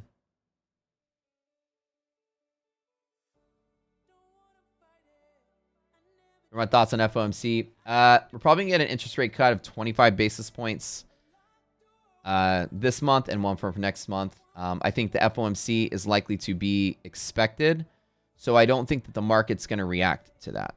Everybody knows the rate cut is coming. The market has moved really quickly on the election. I think the FOMC is going to pop.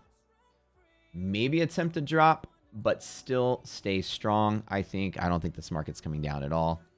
But typically when the expected thing happens and we've moved really rapidly, a lot of times it can pop and drop. So what I'm doing is I'm going to wait on this one. And if it goes and keeps going, I'm going to miss out on it.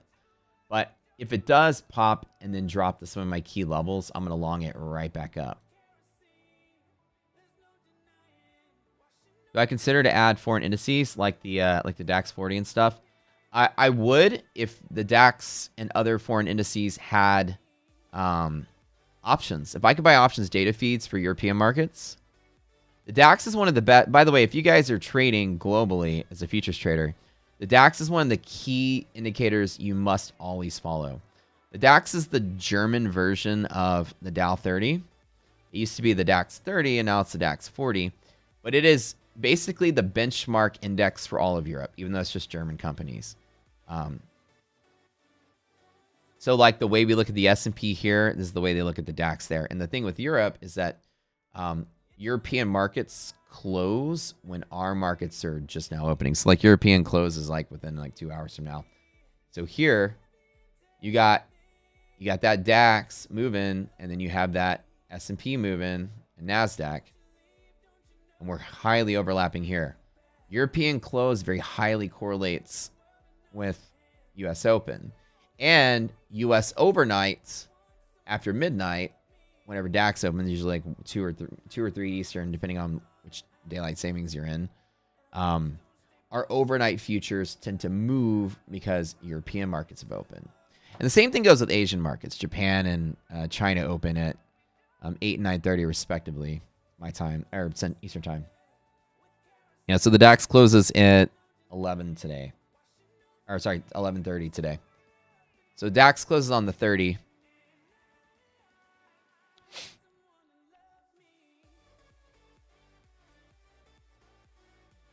The thing I'd love to have would be if I had options from global markets, I can create a hedge pressure in the DAX. So what would be neat is that overnight, if like Europe was trading and then like European markets all were tanking, like the FTSE was tanking, the DAX was tanking, and you had like MHP, which is a high reversal point on the DAX. Typically, our markets pivot when European markets pivot. So we'd have extra pivots in our markets based on the hedge pressures in other markets. That'd be a dream come true to have around the clock. Stuff like that. I'd love it. Now, the thing that sucks is that I waited on the S&P. The S&P is starting to repair itself. So unlucky for me, I might have just missed out on a trade. But again, it's a risk I didn't want to take. Now, another thing is we didn't short this, right? Even though the risk is very high that it could drop to there, I still don't short the bet it's going to happen. This particular morning, the story that is being told right here and right here is that the stocks gapped and were selling off while the index was trading higher. And then at some point, the stocks started catching momentum. And now I've caught up with the index. So normally, you'd expect the index to meet the stocks and not the stocks to meet the index. But in this particular case, now the majority of the market cap of the stocks have caught up.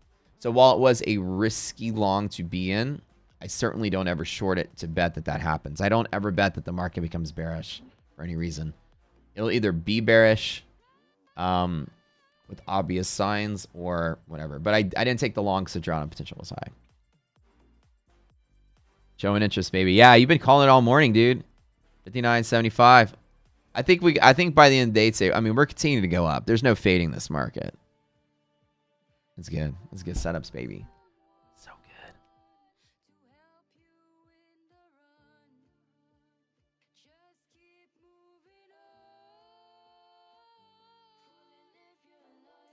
I really like that Elite Trader Funding giveaway thing. I convinced them to give me 3 accounts every week to give away to you guys.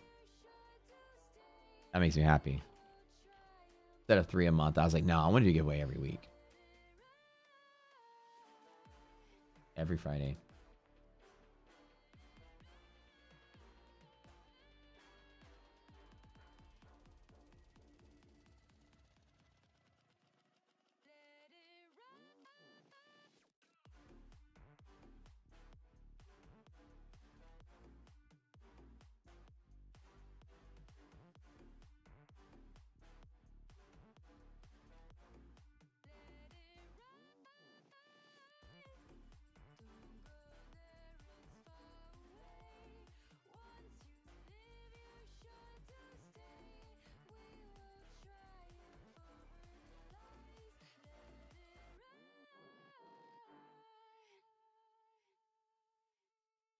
Thank you guys for like supporting our channel. You know, we're like the best kept secret, I think, on YouTube as far as trading goes. We've always been like an underground hit, but we were never like promoting ourselves like majorly crazy until recently. We always liked being like the cool kids underground club. And once people join our ranks, they stay here forever. I mean, we don't have a lot of it's a whole different philosophy here. And if you like what it is we do, it basically is its own set of concepts. It changes the way people trade. And most people that learn this never go back to any other way, which is kind of neat. When I love having that feel.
Excited for the giveaway tomorrow. Oh, thanks. What up, Kaizen? What you doing, man? It's kind of funny because they were like, we want to do a giveaway every month. Is 3 okay? And I was like, how about every week? And they go, oh, that's a great idea. They're like, whatever you guys want. Like, they're so helpful over there and they're so great. They really want to be involved in the community and stuff. I love it. So we'll do it every Friday. All you have to do is be subbed to the stream and be here. That's it. All these cool things they're gonna do. I love doing giveaways. They're fun, and like I'll try to make it not so much of a shit show this time because last time it was pretty messy. Because I'm gonna get like, oh, by the way, if you guys, somebody send me a link to like a giveaway bot or some kind of roulette or something that makes it easier. Can you send that to me again? That way I can set it up to make it where it's like not using the Google random number generator.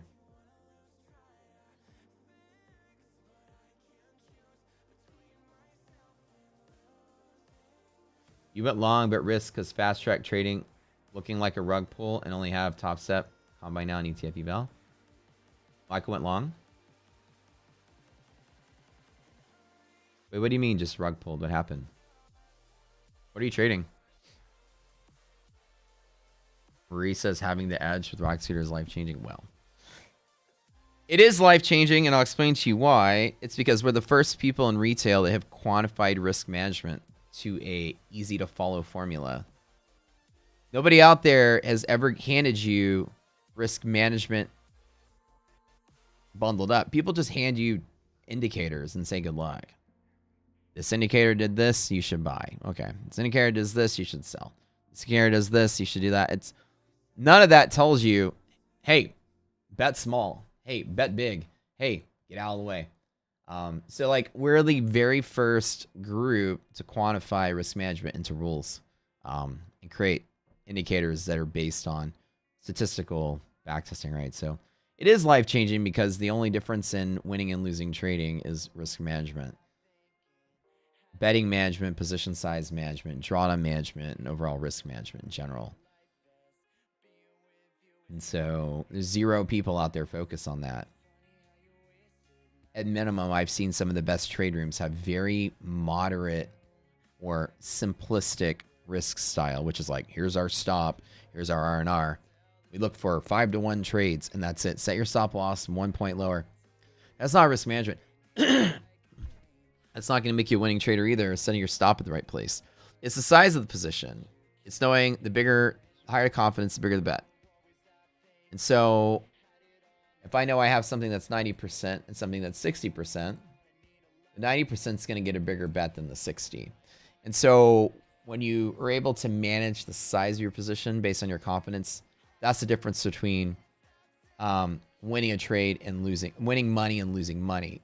Having a good stop loss, having a good risk and reward plan is great for drawdown management. Yes, your run up to drawdown ratio will be high if you maintain a plan like that, but it won't guarantee that you win money.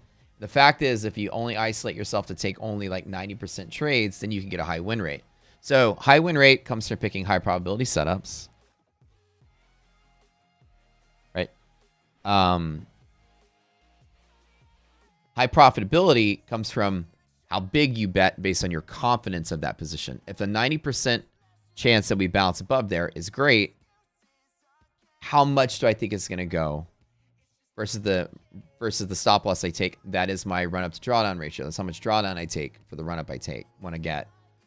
And then how big of a position I make has to do with how much profit I'll pull in if I win that 90% trade versus the risk I'm going to take. So all of those things are necessary to optimize your game as a trader. Remember, high probability trades equals high win rate. The correct size bet for the risk you take is how much money you make. There are traders that have high win rate. There are traders that have high profitability. Wait, high win rate, but low profitability. High profitability with low win rate. Dude, I think that those top step house traders only make like, I think Dakota said he only has a 30% win rate.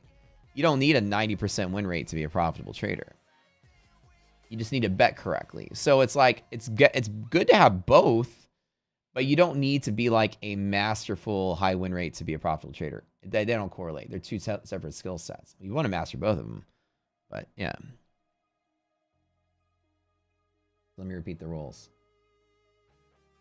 What?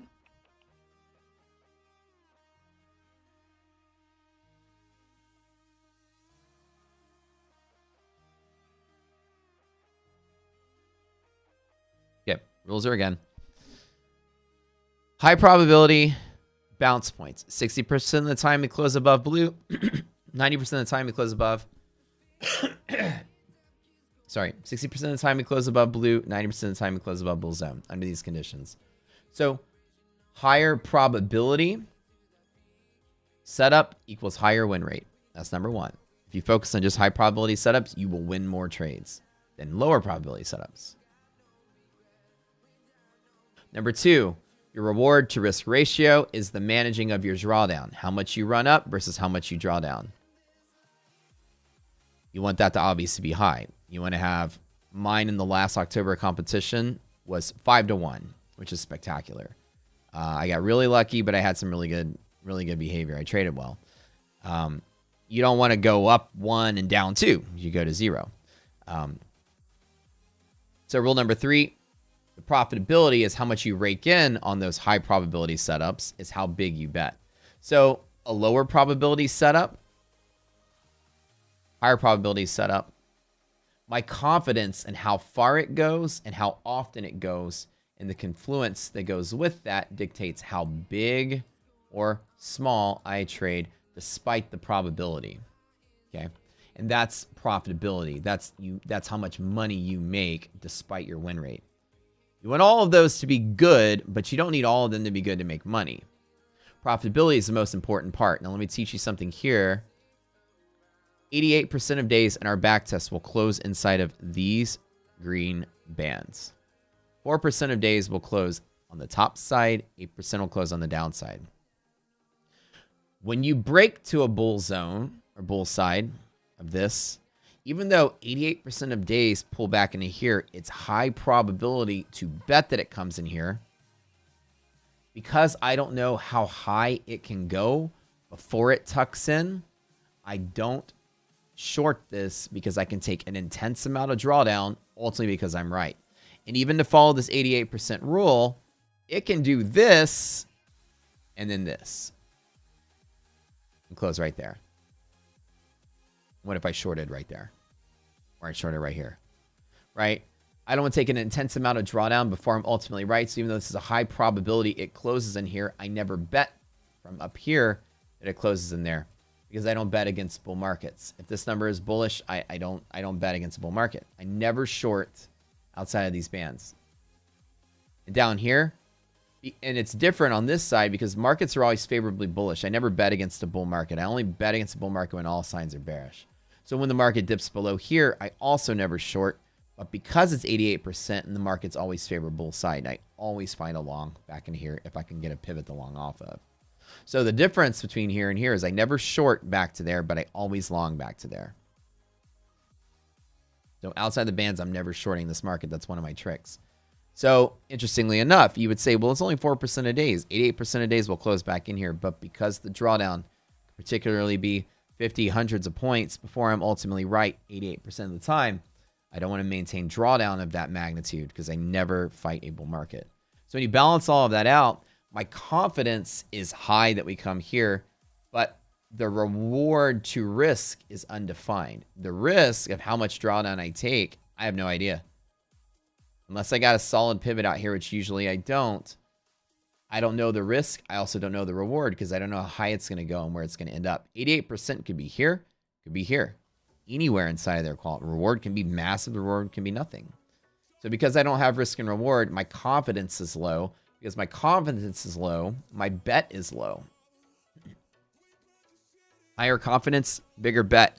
Lower confidence, lower bet. Infinitely low confidence, because I don't know either risk or reward, then infinitely low bet. 0. So therefore, like by default, we don't short up here back into there. Even though there's a high probability it tucks back in, what we normally do is just kind of sit out and wait for long setups. Let it tuck back in, find a long pivot, long it back out. So you see some days like we'll open outside of these bands and you'll see, well, I'm not doing much today. I'm really just waiting for a nice long bounce somewhere. I'm never like chasing the trickle up markets here. I usually miss those because typically they tuck in. More often they don't. Nan Lee, why did ES pivot at yellow line today? It did. All night.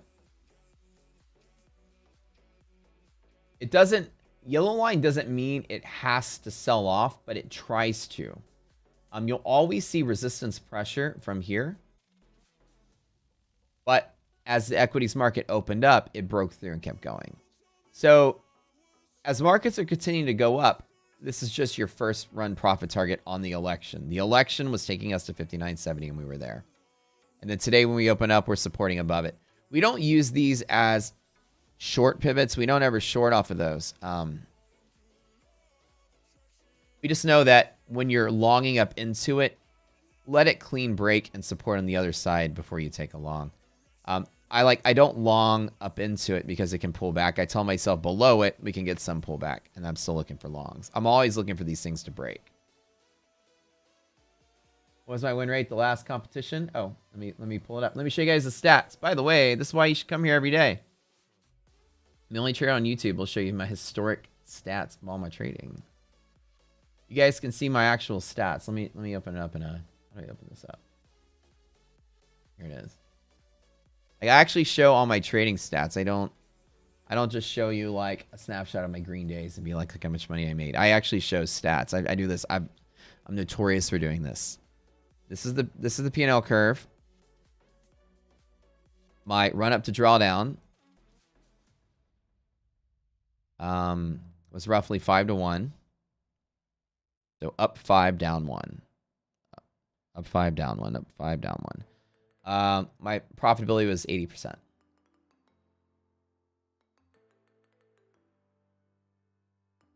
One thing you'll notice about me is I do maintain a 70-80% win rate. That's very true. And this is historic. It's always been this way.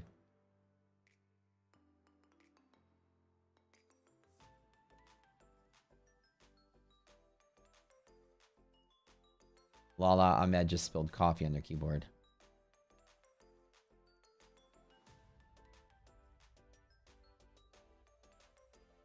But yeah, this was after 1,500.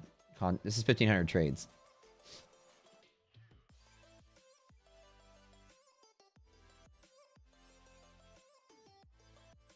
But the thing is that I have a Rocket Scooter. We have 2 90% setups, one 60 to 60% setup that works, and those 88% probabilities. All that together is high win rate stuff because they're high probability. This back test. You have something that bounces 90% of the time. It's not hard to trade a 70-80% win rate. The thing is that profitability is a concern of like knowing which ones I take and how big I take them is the secret to turning a high win rate into making money. High win rate doesn't necessarily mean you're going to make money if you have bad execution. So, combination, you have to do both. Miguel, only using my strategy. Everyone in this group pretty much trades similarly, yeah. Check it out. Like I tell you guys, we're doing this like Black Friday special. You guys, the 20 classes that we teach will change you guys' mind, I tell you. And you guys can all sign up for it, and within 3 days get a full refund if you hate it. I tell you, I tell people this all the time. We have 6,000 people in our group, almost 6,000 people in our group for a reason.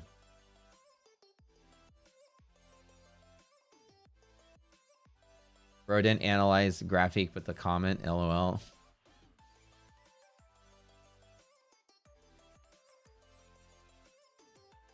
Miguel, if you, so like you can check it out for the first month. And after like 3 days of the classes, if you're like, it's not for me, you can just ask for a refund. So we invite everybody to check it out. There's 20 webinar, has 20 classes in it with handouts, and it shows you. So the first step we go over is the high probability setups. We teach you why the market, traditionally, why I'm almost always longing the market and not really ever shorting much. Number one, and why that leads to a high win rate. Number two is the high probability setups. Number three is how to bet within them. And number four is risk management. So we go through all the pieces of that. Run up to drawdown ratio is maintained. Do you know every time you leave a comment, the algo shows me to extra people? So I love when people spam the chat, by the way. You got the 20-day. Let's go, baby. Check it out. Yeah, just only trading my strat.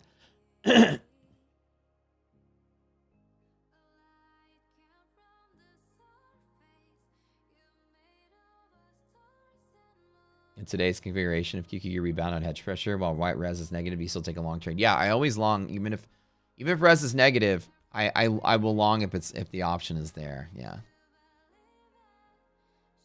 Remember, res only controls inside the box. Hedge pressure is outside the box, so res is even considered here on the entry target. I will still long from here, and if res is negative, I'll exit there because it can potentially sell off. When I get there, if res is positive, I'll hang on to there.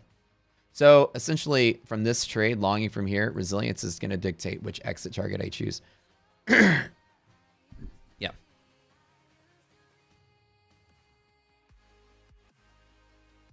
Baron Payne, if you can't make this lifetime sale, when you're planning on another one, Christmas? Nope. Once a year.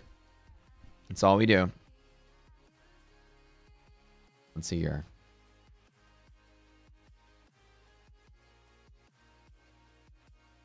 Or when we launched Rocket Place, we had one as well. That was 40% off. Just for a little bit. But that's it. We only do Black Friday for this, and then we don't do it ever again. Until next Black Friday. That's all it's planned, to be honest.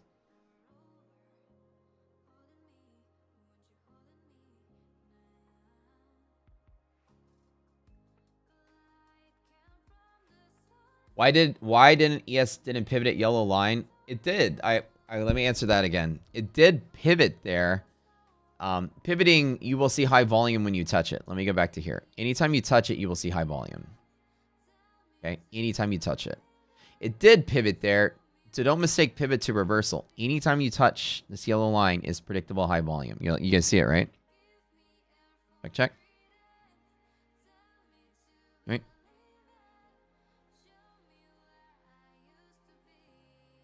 It tried to sell off from there, but we don't short off a yellow line. There's never a short entry. We just know that when you're longing, when it's right up next to it, this is not the time to buy the dip because you're right up bumping against it.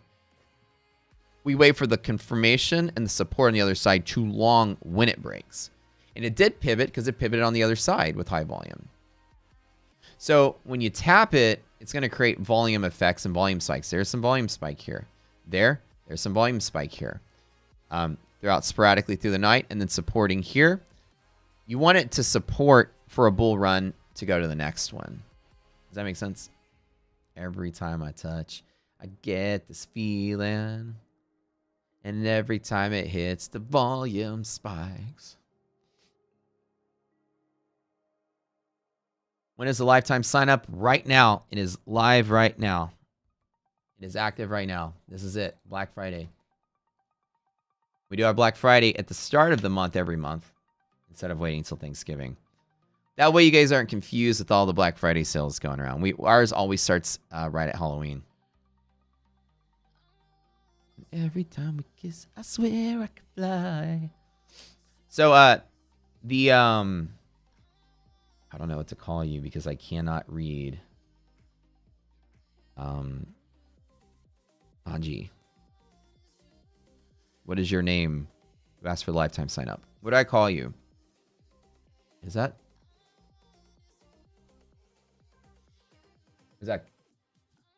katakana or is that kanji?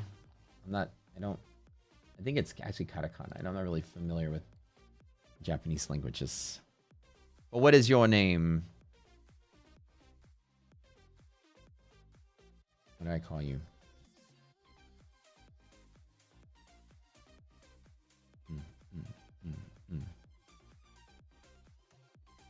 What is the yellow line? Oh, y'all want a yellow line? Oh. Ooh. You want a yellow line, Cloud? You want me to give you a quickie? Yellow line? Different. It's one of our coolest techniques. Unfortunately, it's not an automated technique. Oh. Yellow line. Oh. Predicts breakout high targets from breakouts when you're at all-time highs. So here, I calculated a line on this day. And it just is resistance to the upward movement when you get there. The imbalance here is realized right there. And then it fights there and then breaks through. And then it goes to the next one and the next one and the next one. Actually, this one no longer qualifies. But yeah. Jay is fine. Okay. What up, Jay? I have to remember that says Jay. Yeah, I'm going to remember that says J.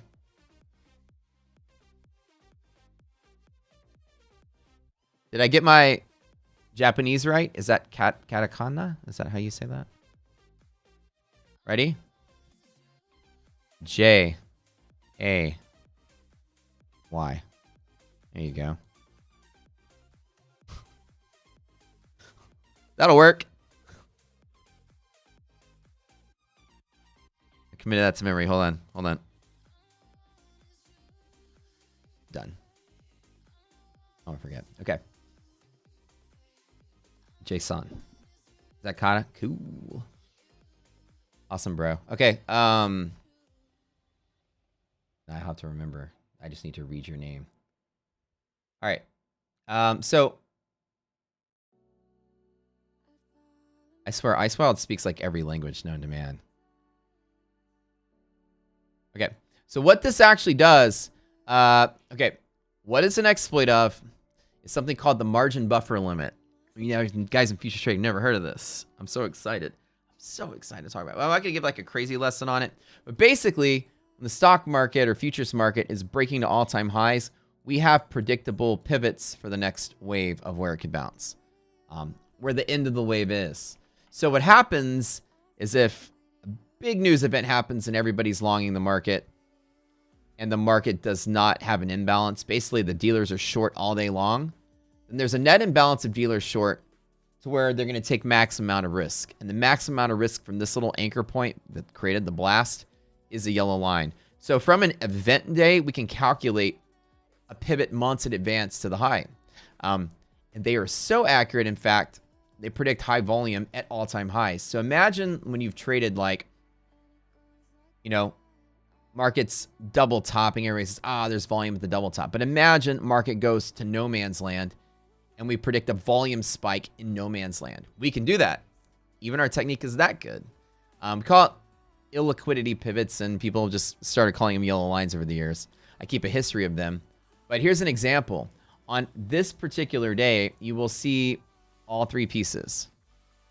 Two red lines and a yellow line come together. Market moves. I'm just going to draw real quick. You guys will love this. This is one of our best techniques. I made this in like 2016, 2017. We came up with this. Market moves and then closes right here. The initial event creates a return pivot. The day's event creates another pivot. And then you can forecast some level to hit. So you'll see two red lines and a yellow. This bull run is now pivoting between those two areas. That event, that Fed, that election, that whatever. And so it's looking, the imbalance is looking to go to here. This prices in that imbalance. The election has a value, and I'm about to show you what it is.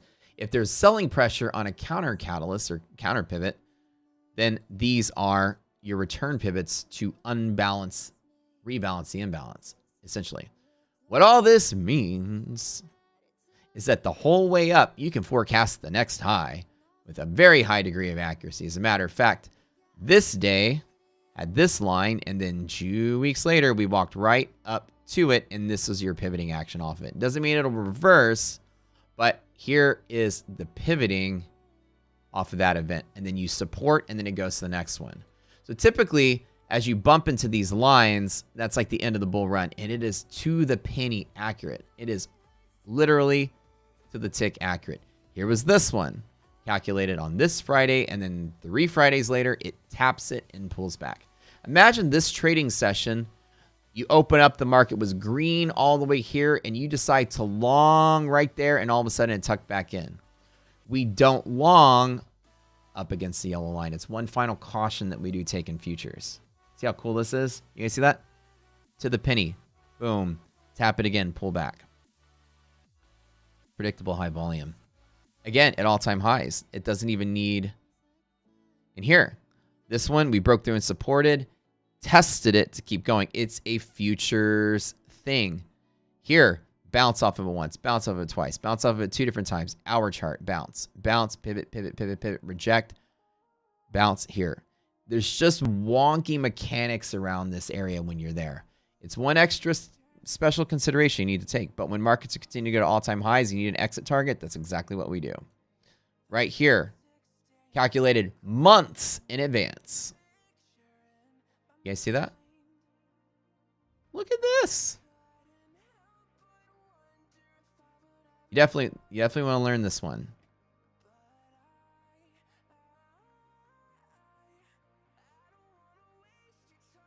Yeah, I just want you right. Exactly. So as you see here, right, it's pivoting, pivoting, pivoting, pivoting, like all day long. Now let me show you. The election's going to have a new one. Let's calculate it real quick. I should have done this on that day, but I'm lazy. Oh, here's that pullback that we were talking about earlier. See me not chasing that long. Let's let it pull back a little bit. Let's go all the way back to the election. Watch this. Here's how you do it. I'm not going to teach you all the pieces, but I'll just kind of walk you through it quickly. I don't have a good gauge, but I'm sure this is it. I'm sure everybody here would agree with me because I don't have... I usually do this on a tick chart, but...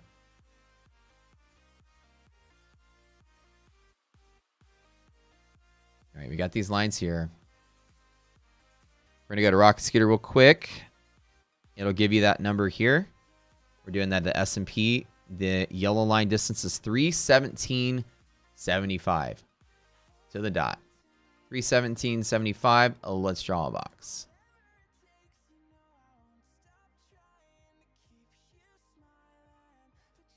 So I'm going to do 317.75. So let's do it like this, 5,400. That distance is 317.75. Okay, there's the box. Let's take that box. Let's move that box here. Come on. You guys are going to love this. Watch. You're going to see magic happen at that level. So here, it's the one. Here's your next breakout high.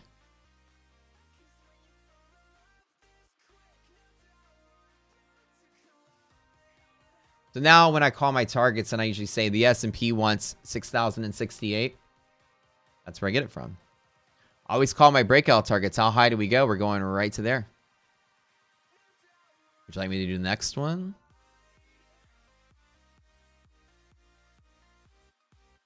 So go all the way back to... I don't have too much data. Let's do it on 1 minute. 61.33. Garrett already did it. I love it. So smart. You guys see, like, you guys are less lazy than I am, and I think Garrett's talking about election night pivoting. The volatility dipped out. Nope. Hold on. See, this is the hard part. There it is. This is the guy. Big volatility, small volatility. There's the pivot right there. I think that's where he got the...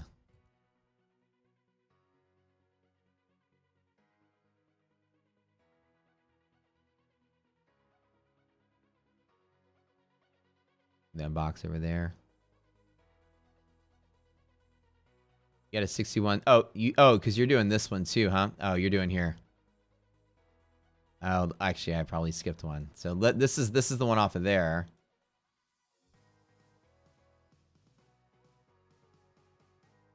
Let me go back one more. Get that 61.33. I think I skipped one. I wish I would have done it that day. So you're doing it from here too. Oh shoot. Yeah. Why did I skip this one? Oh, well, look. That's why. Look. That's why I didn't do it. So ISMHP always trade every damn time. It's just that good. Monthly, because Wall Street doesn't shift their large positions that often. Monthly gamma pretty much is frozen. Takes a lot.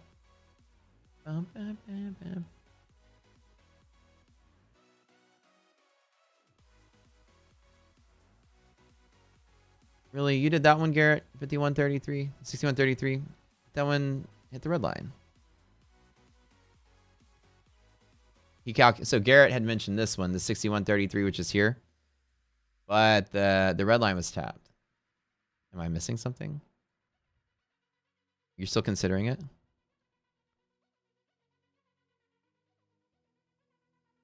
Oh, wait. Okay, hold on. Oh, he is right. I'm just a moron. You're right. Don't listen to me. I need to learn to listen to you more often. I did it wrong. Yeah, the volatility crunches back in here. You are right. Actually, right there.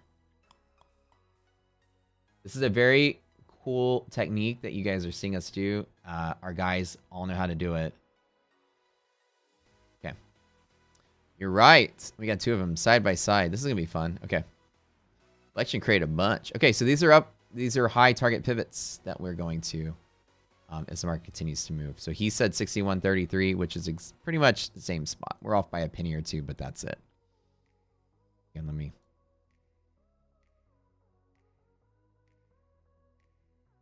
Yep, we're there.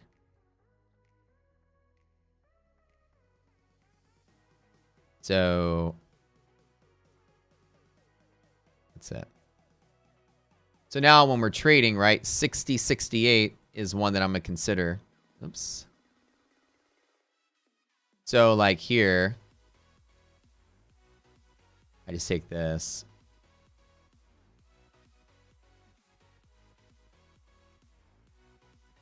We just draw them up there. You learn from the best. Oh, well.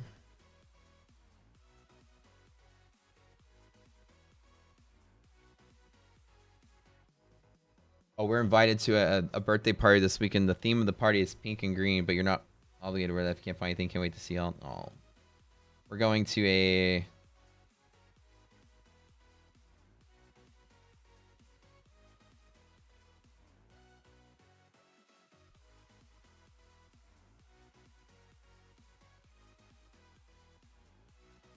birthday party this weekend, and the theme is pink and green.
Have I ever automated my strategies? I have not automated them. The ultimate goal would be to do something like that for myself. Yeah. But not yet.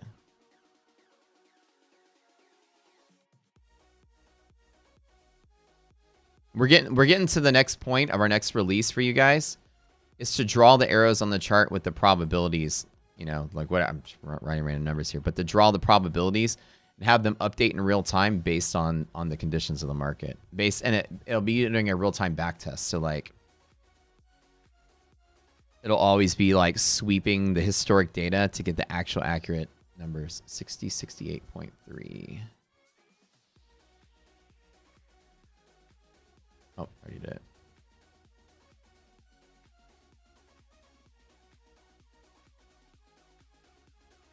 Well, that's our next step, to print it on the chart. So like example would be like my vision over here is to have like, I'll just put the word AI here, right? You click a button, it brings up a thing, and you have a bunch of checkboxes. You can say like all time, you can like last 6 months, last 3 months, and you can pick which one you want.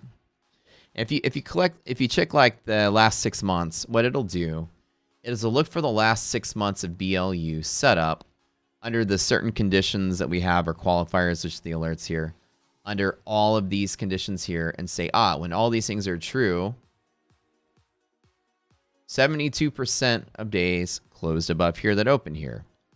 90% of days bounced off of there. And as the days change, these probabilities will change day to day. It'll actually give you the actual number. And if you want to look, what is the last 3 months like? What is all time like? And it'll just give you those probabilities. That's what we're building right now. So you guys, get into the program now. That's coming. That release is going to take a bit. It's a lot of infrastructure change for us to build historic data and live back tests like that. It's a very complex thing. We're planning it right now. So like we haven't started building it. We're planning it right now. Like the infrastructure change. So yeah, I'm so pumped. I'm super pumped. So see how right here, SPY, I'm just not engaging in the long while it is trying to break out and go higher. It's just fighting resilience. So I'm just kind of waiting. This market pull back. Nothing good today.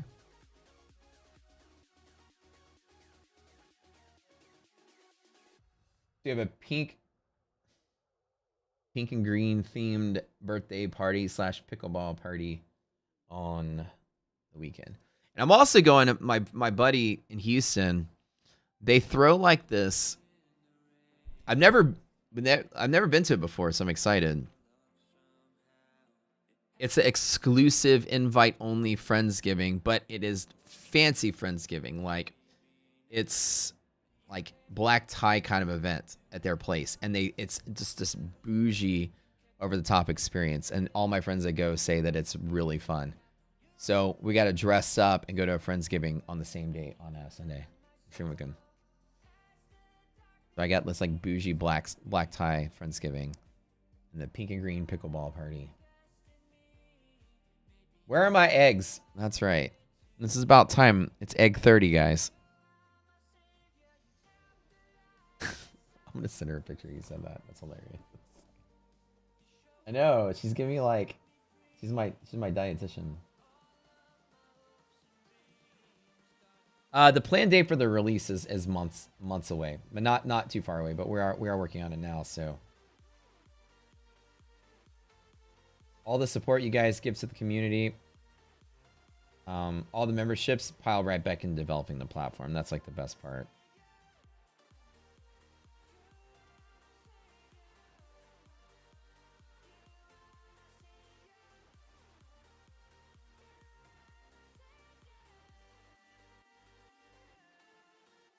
I'm gonna share this that you said that. That's hilarious.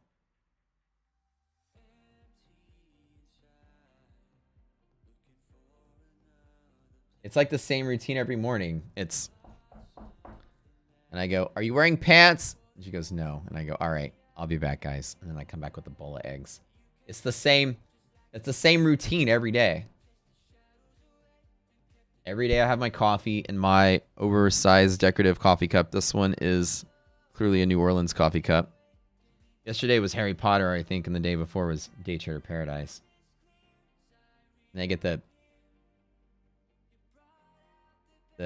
pantsless Vietnamese sous chef making me eggs every morning. Hard to be bearish. Yeah, Jay's right. It's like hard to be bearish the overall market when Trump surrounds himself by Wall Street types. 100%.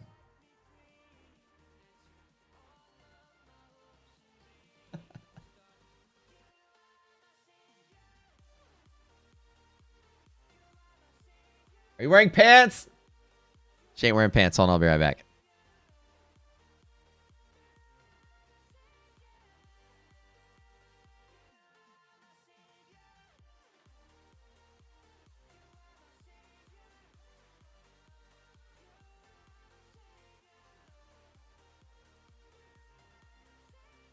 Every day. Every single day. I'll send you some really good coffees. Bro, dude, I love coffee, man. Send me whatever. What kind do you usually drink? So, like, I have an espresso. I'm super addicted to that thing. And lately, I've been so, like, pumpkin spice latte. I know that sounds so lame. That goes really good with my Uggs and my ponytail. Like imagine like college girls with their PSLs. All right, girls, pumpkin spice latte. Let's go get them. And like I know, but I love it. For some reason, I make my own. I love it. So I get like these pumpkin. You imagine like people that drink pumpkin spice lattes have ponytails and wear Uggs and poofy jackets, right? On my way to yoga with my headband on. So I make one with my Nespresso machine. It's so good. I basically take a little bit of cream. It's pumpkin coffee from Nespresso. I put my own cinnamon, my own sugar in the milk, and I froth it up in my little frother, and then I just dump the Nespresso right into it. It's just like a Starbucks. Super good. But I normally don't put sugar in coffee. That's the thing. But just for whatever reason around the holidays, that one particular coffee I do like, and I like it somewhat sweet. Normally I drink coffee straight up. Black with a tiny, tiny splash of half and half, just to cut the bitterness. And that's it, dude. I love the taste of coffee, like no sugar, nothing. Dude, I want to like some really, really good coffee, man. I'm a huge snob for it. If you don't mind not trying to be annoying, go into 100K eval for elite trader funding. Trying by now to use your link. Not trying to be annoying. Can you go over the 100K eval? Yeah. I thought you were saying I was being annoying, but I am usually annoying. That is part of the thing. Yeah, let me go over it really quick.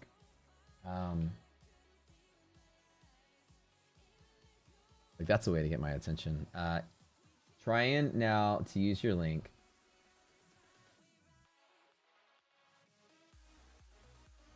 So which one are you looking at getting? So the couple of different ones that are useful. So in reality, the major difference between them is that you have a static drawdown, which basically means you start here, the 100K.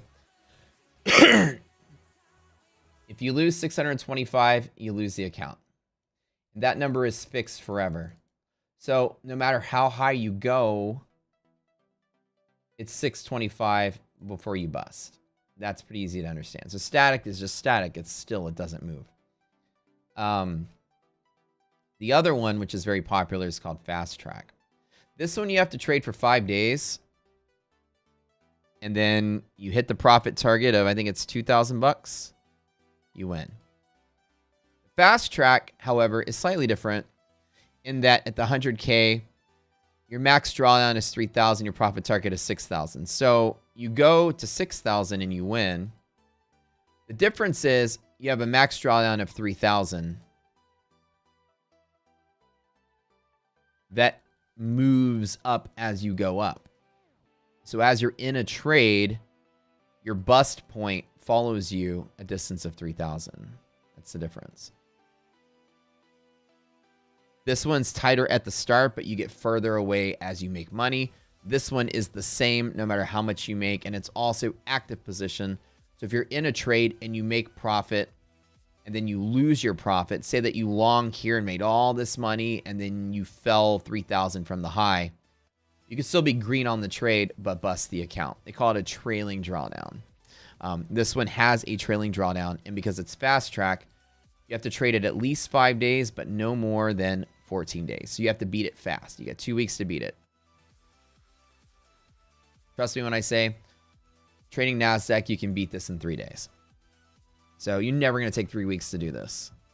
But in either case, this one has a trailing drawdown, and that's it. The other one, which is the more expensive one. Now, this is the cheapest one of them all. This is the cheapest. That's why it's super popular. This one is slightly more expensive, but also cheap. The difference is static. The first trade is the most important trade and the hardest trade. This one, all trades are medium hard because the drawdown is the same no matter how high you go up. The next popular one is the EO day, EO end of day. And the EOD right here has a profit target of 6,000, a max drawdown of 3,500. So this is slightly bigger, but also a daily loss limit of 2,200 as well. You're not allowed to lose 2,200 at all in the day. So your drawdown is total over the account and your daily loss limit is per day. So it's the lesser of these two. You have two different metrics. One is a trailing drawdown. One is a fixed amount per day. You hit either one of those, you go bust. And the profit target's the same. Now, you may say that seems harder, but it's actually easier because your drawdown is not in real time. It's only pegged at the end of the day. So here, You make a trade, you make a trade, you make a trade. You win some money. Your drawdown is 3,500 from there all day next day. It doesn't trail with you. It trails once a day. And at the end of the day, there's your new drawdown. So you can trade up, trade down, trade up, trade down, trade up, trade down. And that 3,500 is there. And then here, it makes another one. That's the next day. So it trails with you, but it only trails once per day, whereas this one trails in real time. So your trade, if it is open and dips below it, you lose. And this one, your profits that are unrealized are not penalized. That is a huge benefit as a trader. You want end of day drawdown to make it as easy as you can to pass these things. And because it's easier for you, 100K of a fast track is only 75 bucks. 100K for an end of day drawdown is 430. Clearly, it costs a whole lot more to have an easier time to pass. So it's the easiest one to pass, but the most expensive one to do. Does that make sense to you? So what a lot of people here do, if you just want to get in the game, is play the fast tracks. They're like the easiest ones to get going. Static requires a little more discipline because the first trade has to be the best one. You usually have to wait for a really good trade. But a mix of the statics and fast tracks are going to give you two different. One of them has no trailing drawdown. One of them has trailing drawdown. It's a night and day difference. So do want to do those.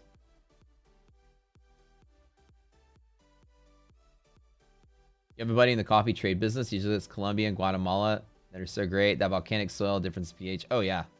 100%.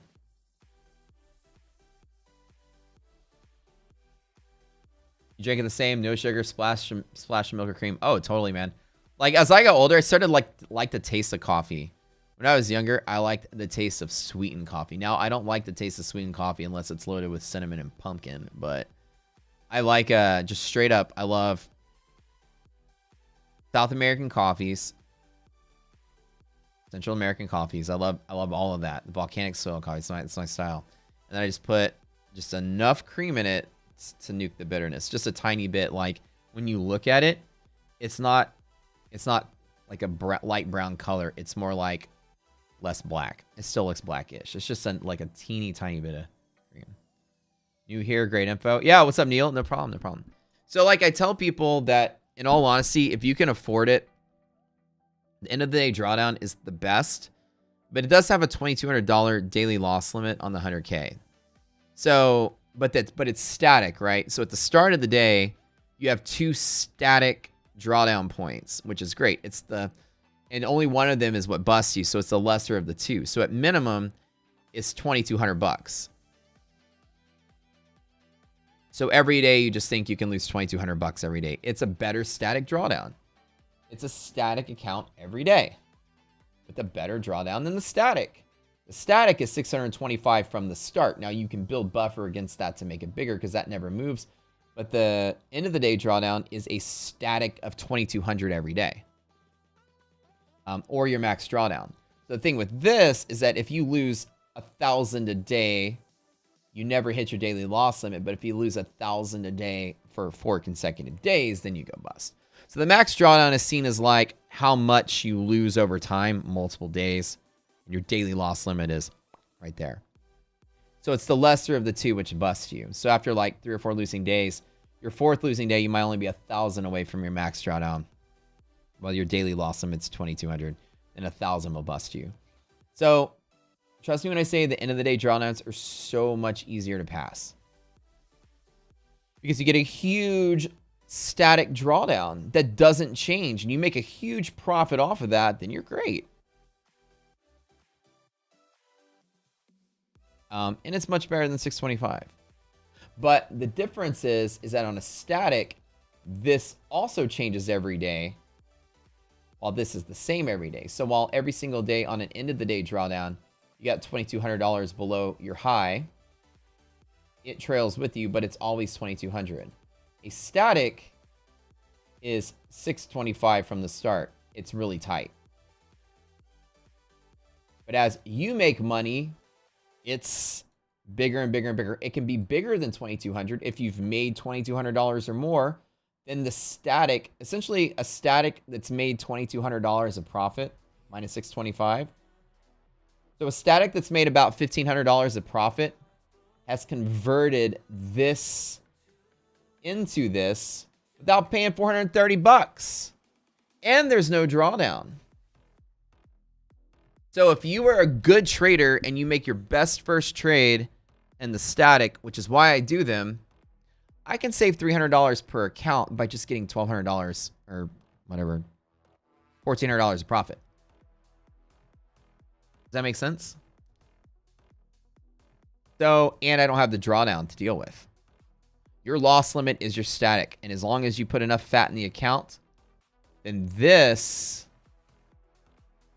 becomes this without that hurdle and without that expense. So a good trader can convert these into those to make it better.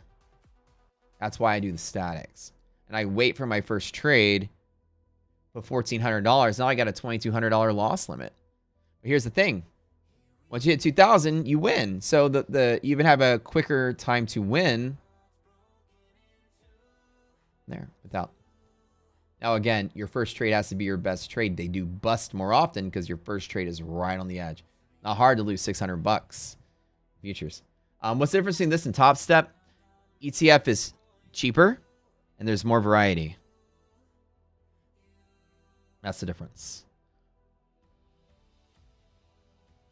They're cheaper and there's more kinds of things you can do. Yeah, and Top Step is also a good, not to just, you know, say that ETF is the only one out there. Top Step is, ETF and Top Step to me are the two best ones. Hands down. I like ETF's variety and the fact that it's dirt cheap. Yeah, Neil said you do static. The first trade is the most important. Absolutely. But we have a couple of we have a couple of 90% setups. So bull zone bounces are 90%. Hedge pressure in these conditions are roughly 60% bounce. So I have high probability setups that I usually hit on my statics.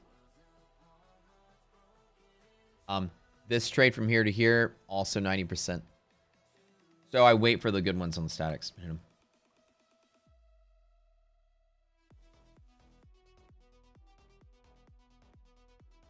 ETF lets you have 20 paid accounts, Michael. How many fast tracks do they let you have? People are saying they only let you have 3. Funded ones.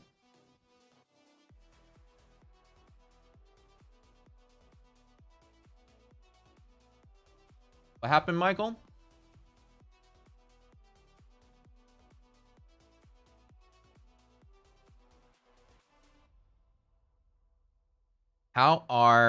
Wait, Michael, what happened with your 20 paid accounts with payout with fast track trading? Oh, with fast track trading. Oh, yeah, dude, I heard about that. I heard that they shifted their rules on everybody and basically robbed all their customers. That's terrible. How are payouts in ETF? Very easy. Super easy. I'm actually since I'm a funded live elite trader, so it'll be different for me than the sim to funded trading. I'm in a real account with, they funded me with real money. So I can do a different set of rules, but wait, fast track just shut down altogether? What?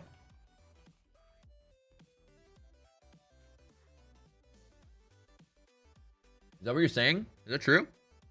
No.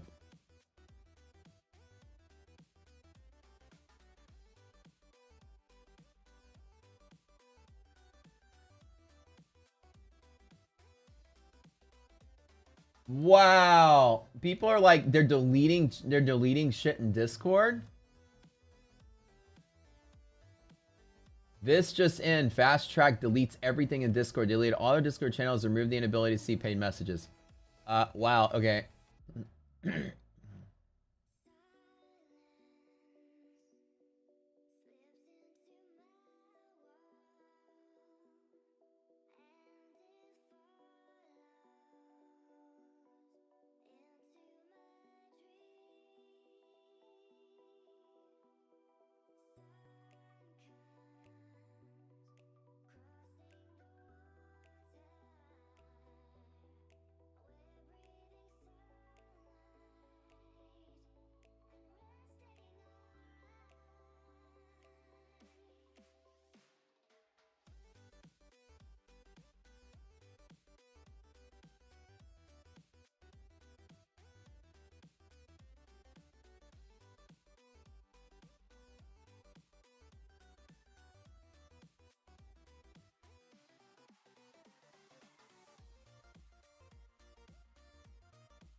Oh my god, this is a shit show right now. I remember reading something from Sage. Sage is the guy that used to work for Matt at My Funded Futures.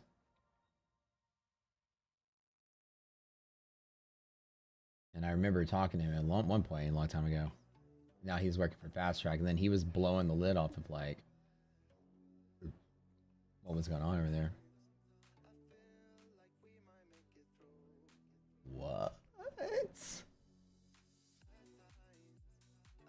Wow, they rug pulled everybody? Holy shit, dude. Okay, that sucks.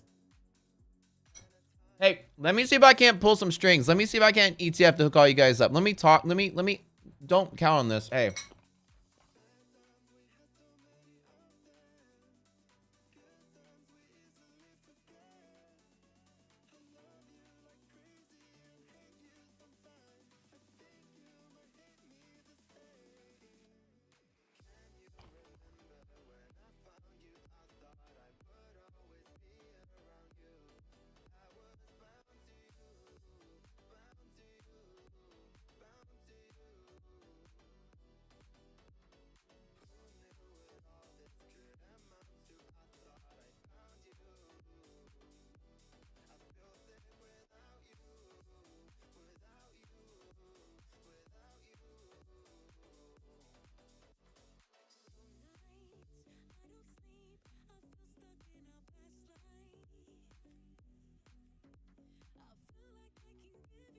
Okay. Let me see if I can. I no guarantees here, but let me see if I can't see if the ETF guys can do something. If y'all got rug pulled at Fast Track, what the fuck? That sucks.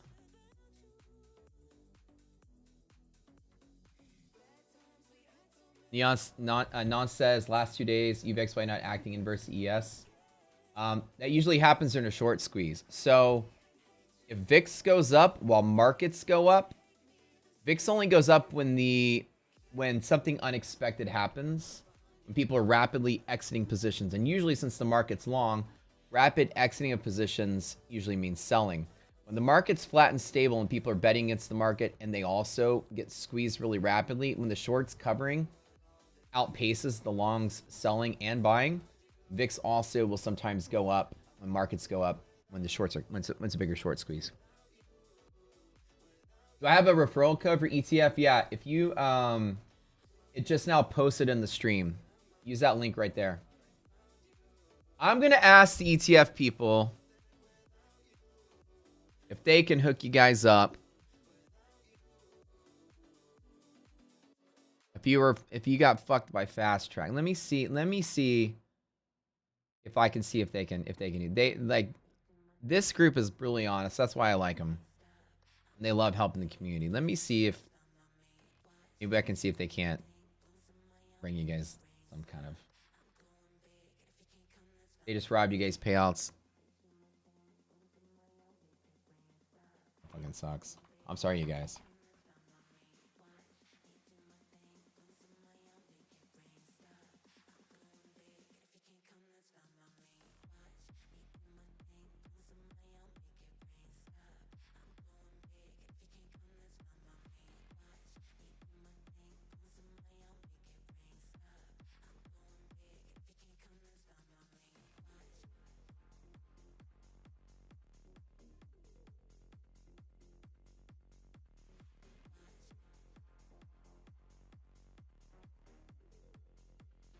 When time converts some logo files. Okay, logo files. Let me ask them if I can get them to throw me some more free evals or something. Get you guys at least something. I know it's a little, but that's gonna be so disheartening for all of your hard work like that to just get wiped. That sucks, you guys. I'm really sad for you. I feel that pain. How fucked up is that? I heard that there was all kind of stuff going on over there. As I started asking around.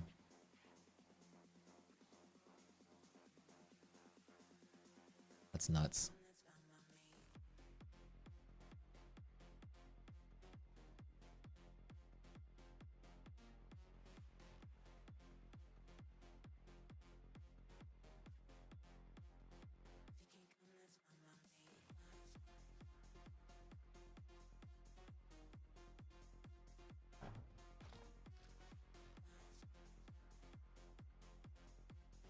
Gotta take my medicines.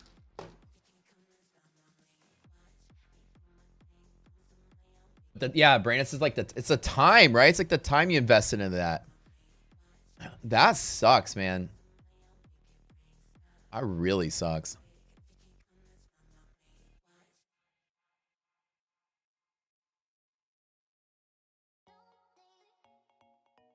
That really sucks.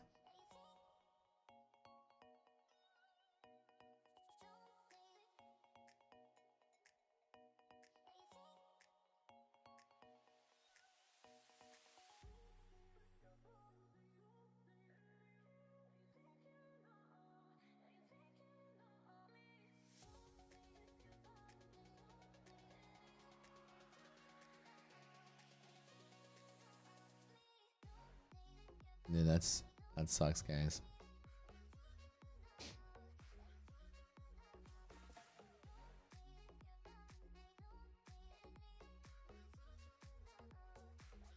Like deleting Discord and stuff too, dude. That's next level shady. Like covering your tracks and deleting like commentary in Discord. Ooh, boy, that's a lot.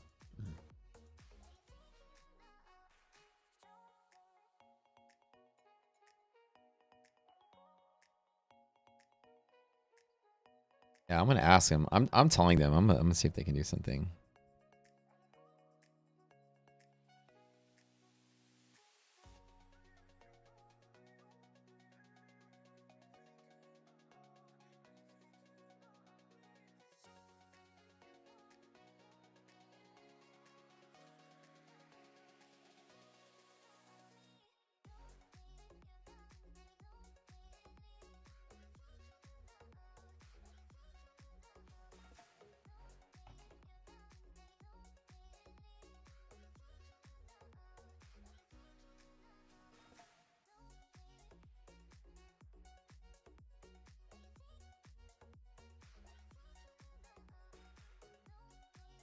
See, it's worth a shot. Well, I'm asking him. I'm nobody. Like I don't have any pull. I just know people there.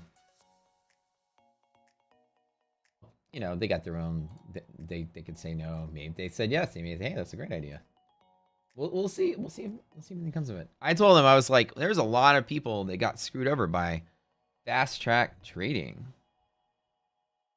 Fast track sale ends tonight. Act fast. Buy while the stock is worth 0. I'm just kidding, don't. But yeah, I asked them, I was like, you guys, maybe y'all can do something. Something cool for the, you know, there's a lot of people that got burned pretty bad. Maybe there's something y'all can do. We'll see if they say anything. Let's just assume that they're probably, you know, they have their whole, you know, they're their own company. I don't work for them or anything. Like, you know, they'll have their own reasons, but maybe small shot. Maybe they can do something cool for you guys. We'll see. First time, Steve Darjan said, first time I've ever seen a rug pull like that. I've never seen a rug pull like that in the prop space at all.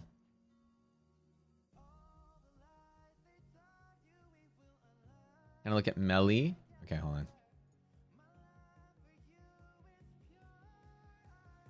Oh, dude, stuff like this, Brian, I don't touch. Like anytime you bust through MHP and just MHP breaks are irrational, so like that's a really interesting setup.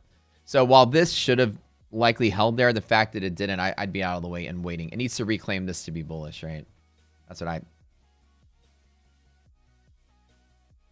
yeah.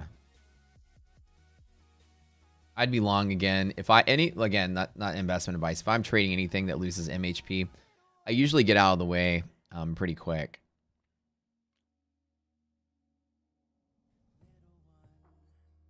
Really, a lot of them happen. CFDs. Oh yeah, sure. I bet.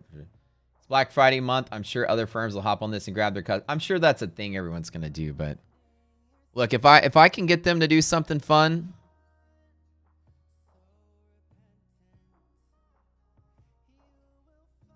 help you guys out, maybe. Again, I'm a nobody, but we'll see. We'll see if they do. You know what I asked them? I was like, maybe you guys can throw some of them straight to send them funded. Like if you proved they had fast track and you got rug pulled, maybe they can put you in a funded What's up, Jay? What about Twitter?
I even came up with the slogan.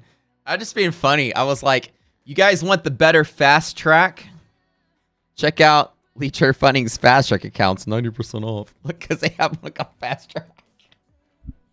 It sells itself. That's what I told people. Dude, come on. Doesn't ETF have better drawdown rules over Top Step? ETF is slightly harder in some of their accounts than Top Step. Cheaper, so harder. Top Step is certainly easier than ETF. But also, Top Step only lets you have 5 accounts. There's like pros and cons to all of them. ETF, you can have 20. A Top Step costs a little more. So basically, when it comes to trader funding programs, I'm going to tell you guys, they're all pretty much the same. Because they all have like the same risk model. Either they're harder but more expensive. Cheaper. Sorry, harder but cheaper. Easier but more expensive. Some of them let you have 20 but have harder rules. Some of them only let you have 5 but have easier rules. It's like you rob Peter to pay Paul, but at the end of the day, they're all relatively the same. What you really care about is quality, customer service. Do they change their rules on you when you're trading, or are we going to rug pull and not pay you out? That's really all that matters. At the end of the day, they're all exactly the same. You're splitting hairs to say Top Step is better, ETF's better. You're either really, really good like those two, or you're really, really bad like some of the other ones.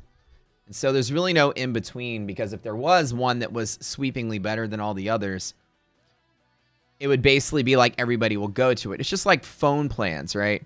Who's better, Verizon or AT&T? Well, if one of them clearly gave a much, much, much better deal, everybody would be there. So when everybody's like distributed amongst all of them, it's a mathematical thing. The deal is exactly the same. So you have to decide what's more important to you. Cheaper, but slightly harder. And I mean slightly harder. Or more expensive and easier. They're the same. But 20 accounts versus 5 accounts is a much different story. To me, that's the obvious change. It's an obvious winning thing for me if I was doing this. I'd want to have as many opportunities as I can. Yeah, that's what I'm saying is like slightly easier, costs a little bit more money. Slightly harder, costs a little bit less. If you're a good trader, the hardness shouldn't matter. At the end of the day, to me, price is king, and the amount that I can get. If I can get cheaper evals and I can get up to 20 of them, that's what I care about. Top Step's rules may be easier. I don't care how easy and hard. I'll pass these things left and right. It doesn't matter. The hardness doesn't ever stop me as a trader, right? Reddit prop subs are going ballistic about fast track now.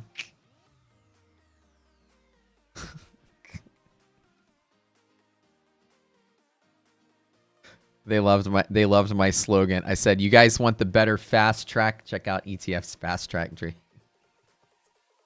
The only fast track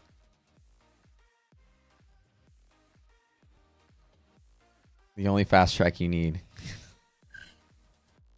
That's great marketing, dude. They already got one called Fast Track. That's so funny.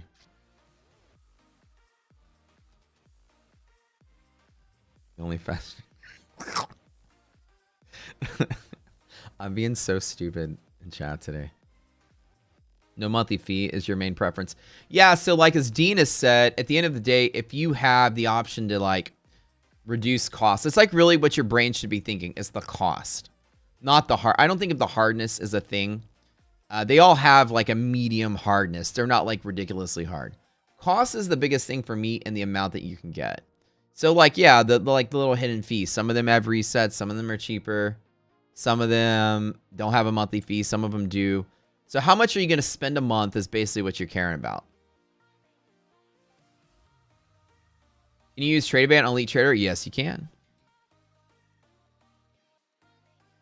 Yeah, and Top Step is not that much easier, and you need a month of trading for you to get your first payout. ETF is only 10 days.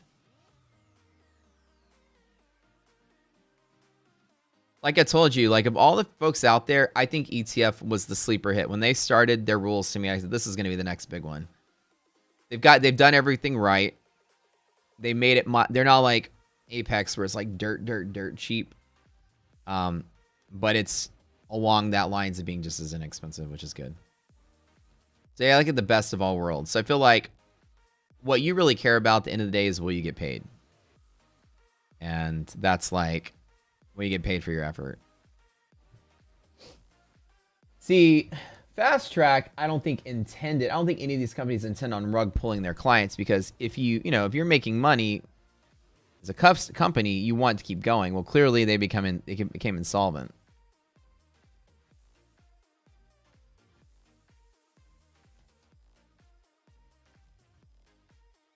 Their risk model was bad. They didn't control their traders, and their payouts became more than their income. And that happens. You make a bad mathematical decision on running your company. That kind of shit happens. Oh, Adrian, what's up, dude? So I used to go to Lifetime, but now iDoc and I found like this perfect gym, dude, that we fell in love with. It's called Level 1 Fitness. I'm going to tell you something. I'll give them a shout out really quick. It is kind of like south of downtown-ish. Dude, it is. We go to a boot camp that is like 2 or 3 credits from ClassPass. A CrossFit boot camp that is like $4 to $6 a session. And we go there religiously now, dude. $4, $6.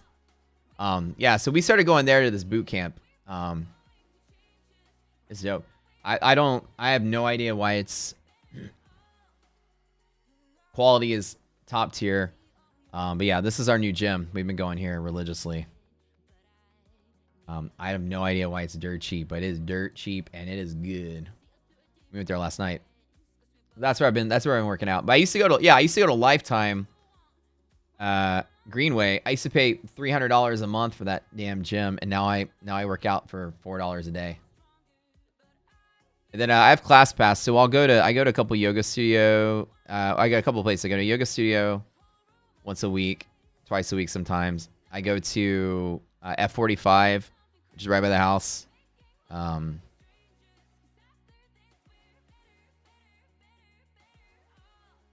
And then Level 1 for the boot camps. Dude, Jay, you've been calling all morning, dude. Lighting up 5960. Let's go. You nailed it.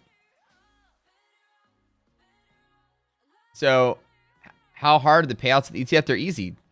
10 trading days, Neil. That's all you need.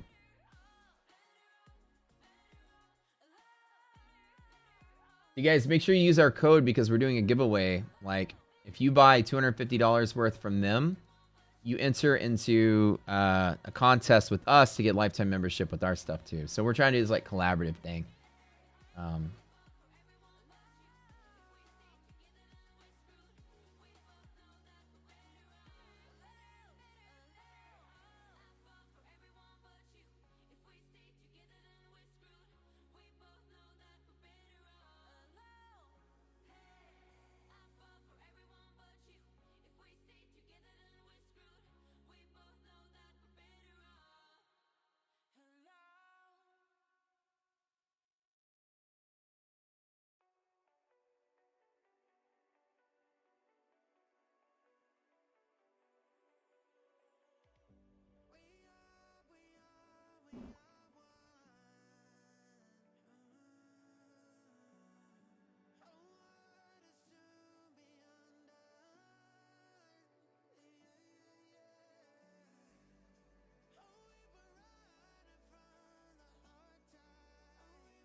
Bro, that rug pull sucks, man.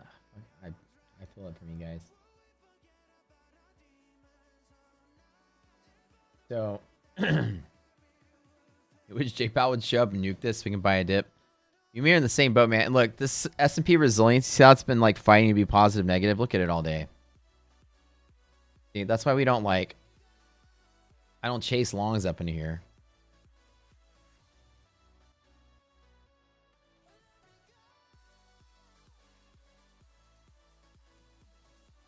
Wait, is Nasdaq outside DD bands already?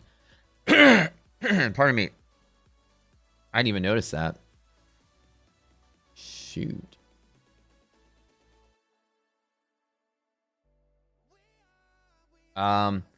So the answer to your question, again, I can't tell you what to do with your trading. There is no short off of DD bands. Not by our rules. Unless the ratio is less than half and the ratio is not less than half. So here, no short for me. I don't short. If this is less than half, then I'll pop a short. Yeah. But only under those conditions.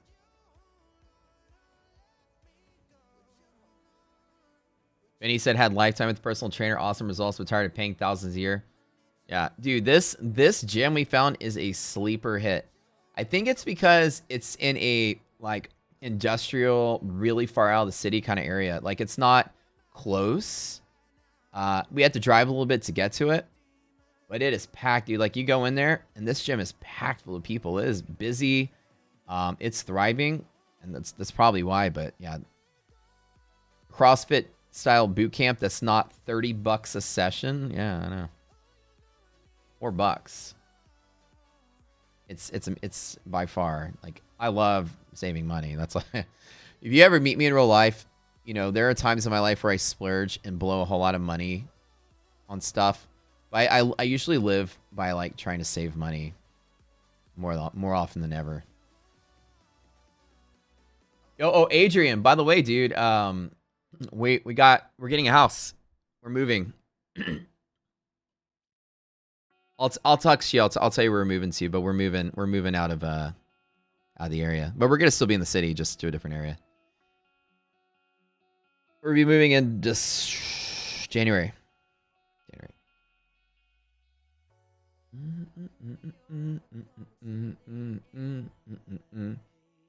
So by far, make sure if you guys are buying ETF, use our link. If you buy 250 worth, you enter into our drawing pool to where we draw a name and you get free memberships with Rocket Scooter. So basically you can double down. Oh, thanks, Jay. Yeah, we're pretty excited about it.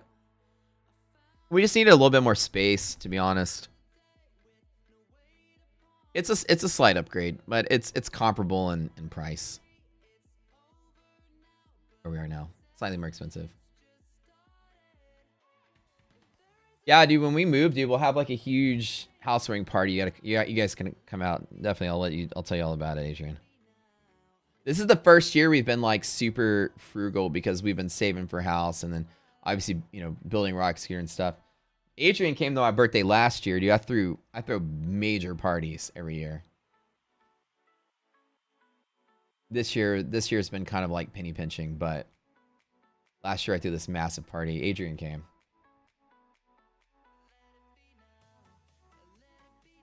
Had like maybe like 25 people. We went to dinner and we went to this club after, and there's 150 people there. That makes me want to go look at my old videos from my party. You guys can follow me on Instagram if you want to follow my boring ass life. People think I have fun though.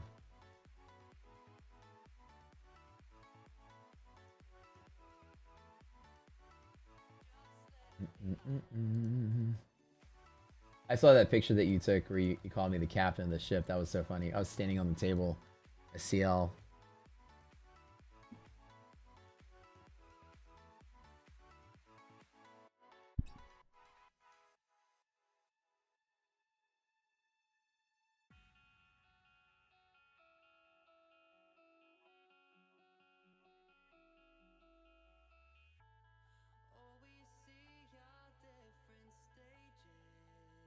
Oh, yeah, so here's my birthday last year. So we had this huge section of this club. My friends got all these tables for me over here. Oops. It was pretty packed.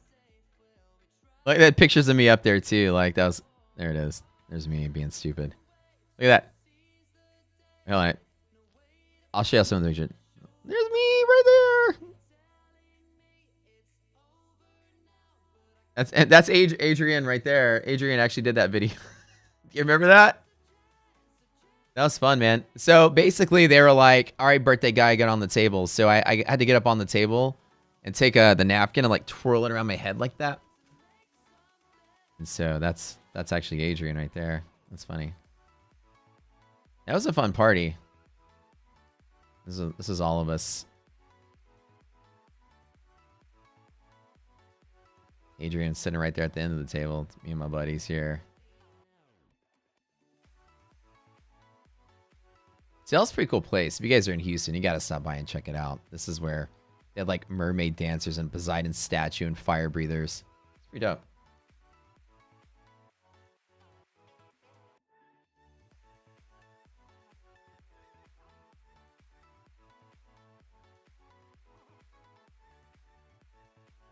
That was a fun time. But, you know, we're in like you know, save for a house mode. So we haven't done anything all year that's like super crazy expensive.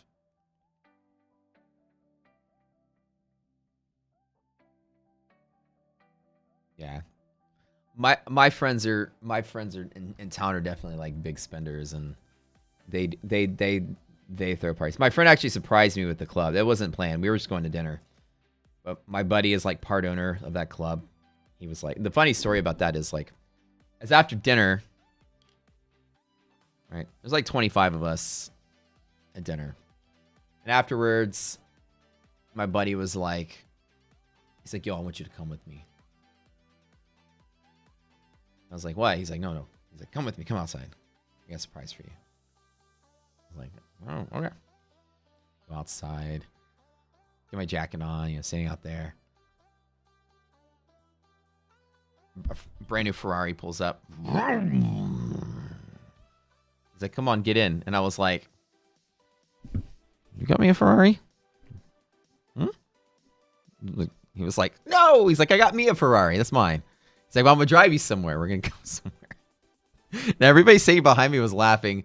They were like, he was like, did he buy Matt a Ferrari for his birthday? I was like, it was so funny. Everybody was laughing at me that night. So he's like, no, I bought me a new Ferrari. And I was like, but don't you already have like 3 of them? He's like, yeah, I know. He's like, but I wanted this one too. So this is his fourth Ferrari. So I got in the car, just me and him, and we went speeding down the freeway. He's like, yo, I'm gonna take you somewhere. He's like, this will be fun. We're gonna have fun. I show up. Apparently everybody was in on it, but when I show up to this club, and they had booked like a whole section of tables, and did all the theatrics, you know, like my head on a stick and like the Happy Birthday Matt stuff. It was extremely fun. I was excited. I walk outside. I was like, ooh. I was like, okay. Like, thanks for the birthday gift, man. I'll take it. But what they did was they booked.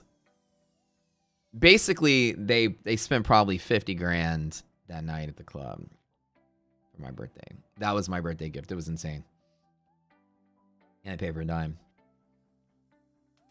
It was really nice. And basically, it was like 150 people showed up. They invited everybody in Houston. It was a huge thing. And they threw like a massive party. And then that night, the cell towers went down, which was actually kind of funny. AT&T went down in the entire city. And afterwards, at like 2 o'clock, we all spilled into my buddy's house. So there was 100-something people in his house. And everyone was stuck there all night because nobody's phones were working. So people couldn't call Ubers and everything. So that night was kind of, it became like a shit show. Ingrained in the memory of my friend. So my friend always invites people back to his house. He has this big ass house, the after party. And it used to be like, you know, you tell somebody, hey, here's the after party, and then everybody tells everybody. And now we're a little more mum about that because, you know, he doesn't want 150 random people stuck at his house all night when he's trying to go to bed. So that night kind of changed the party dynamic. But those were my younger years. Last year I was much younger. This year I'm saving to buy a house. Getting out of one and moving into another. So this year we did like less expensive things.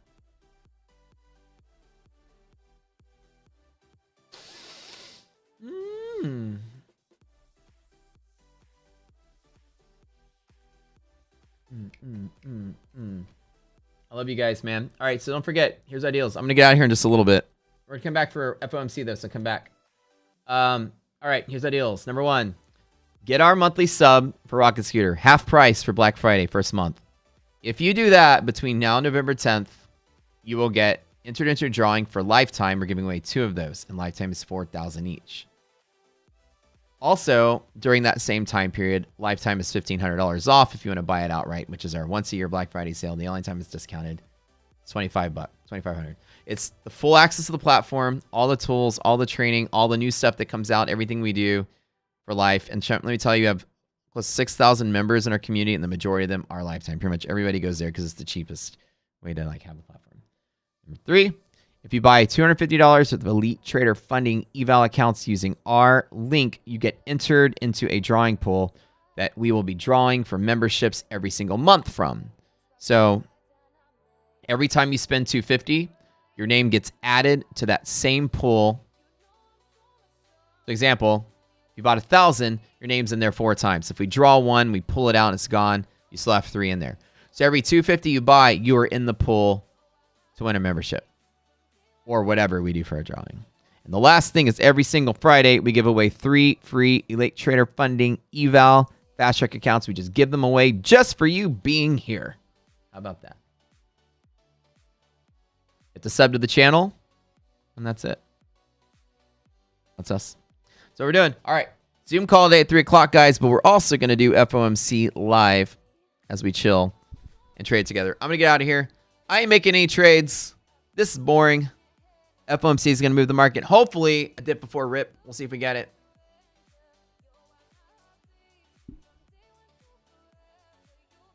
But this market is going up. There is no fading this for me. All right, I love y'all. We will see y'all later. Come back. FOMC will be streaming live again. Our analysis method is unlike any other. We'd like to invite you to come check it out. Go read the reviews.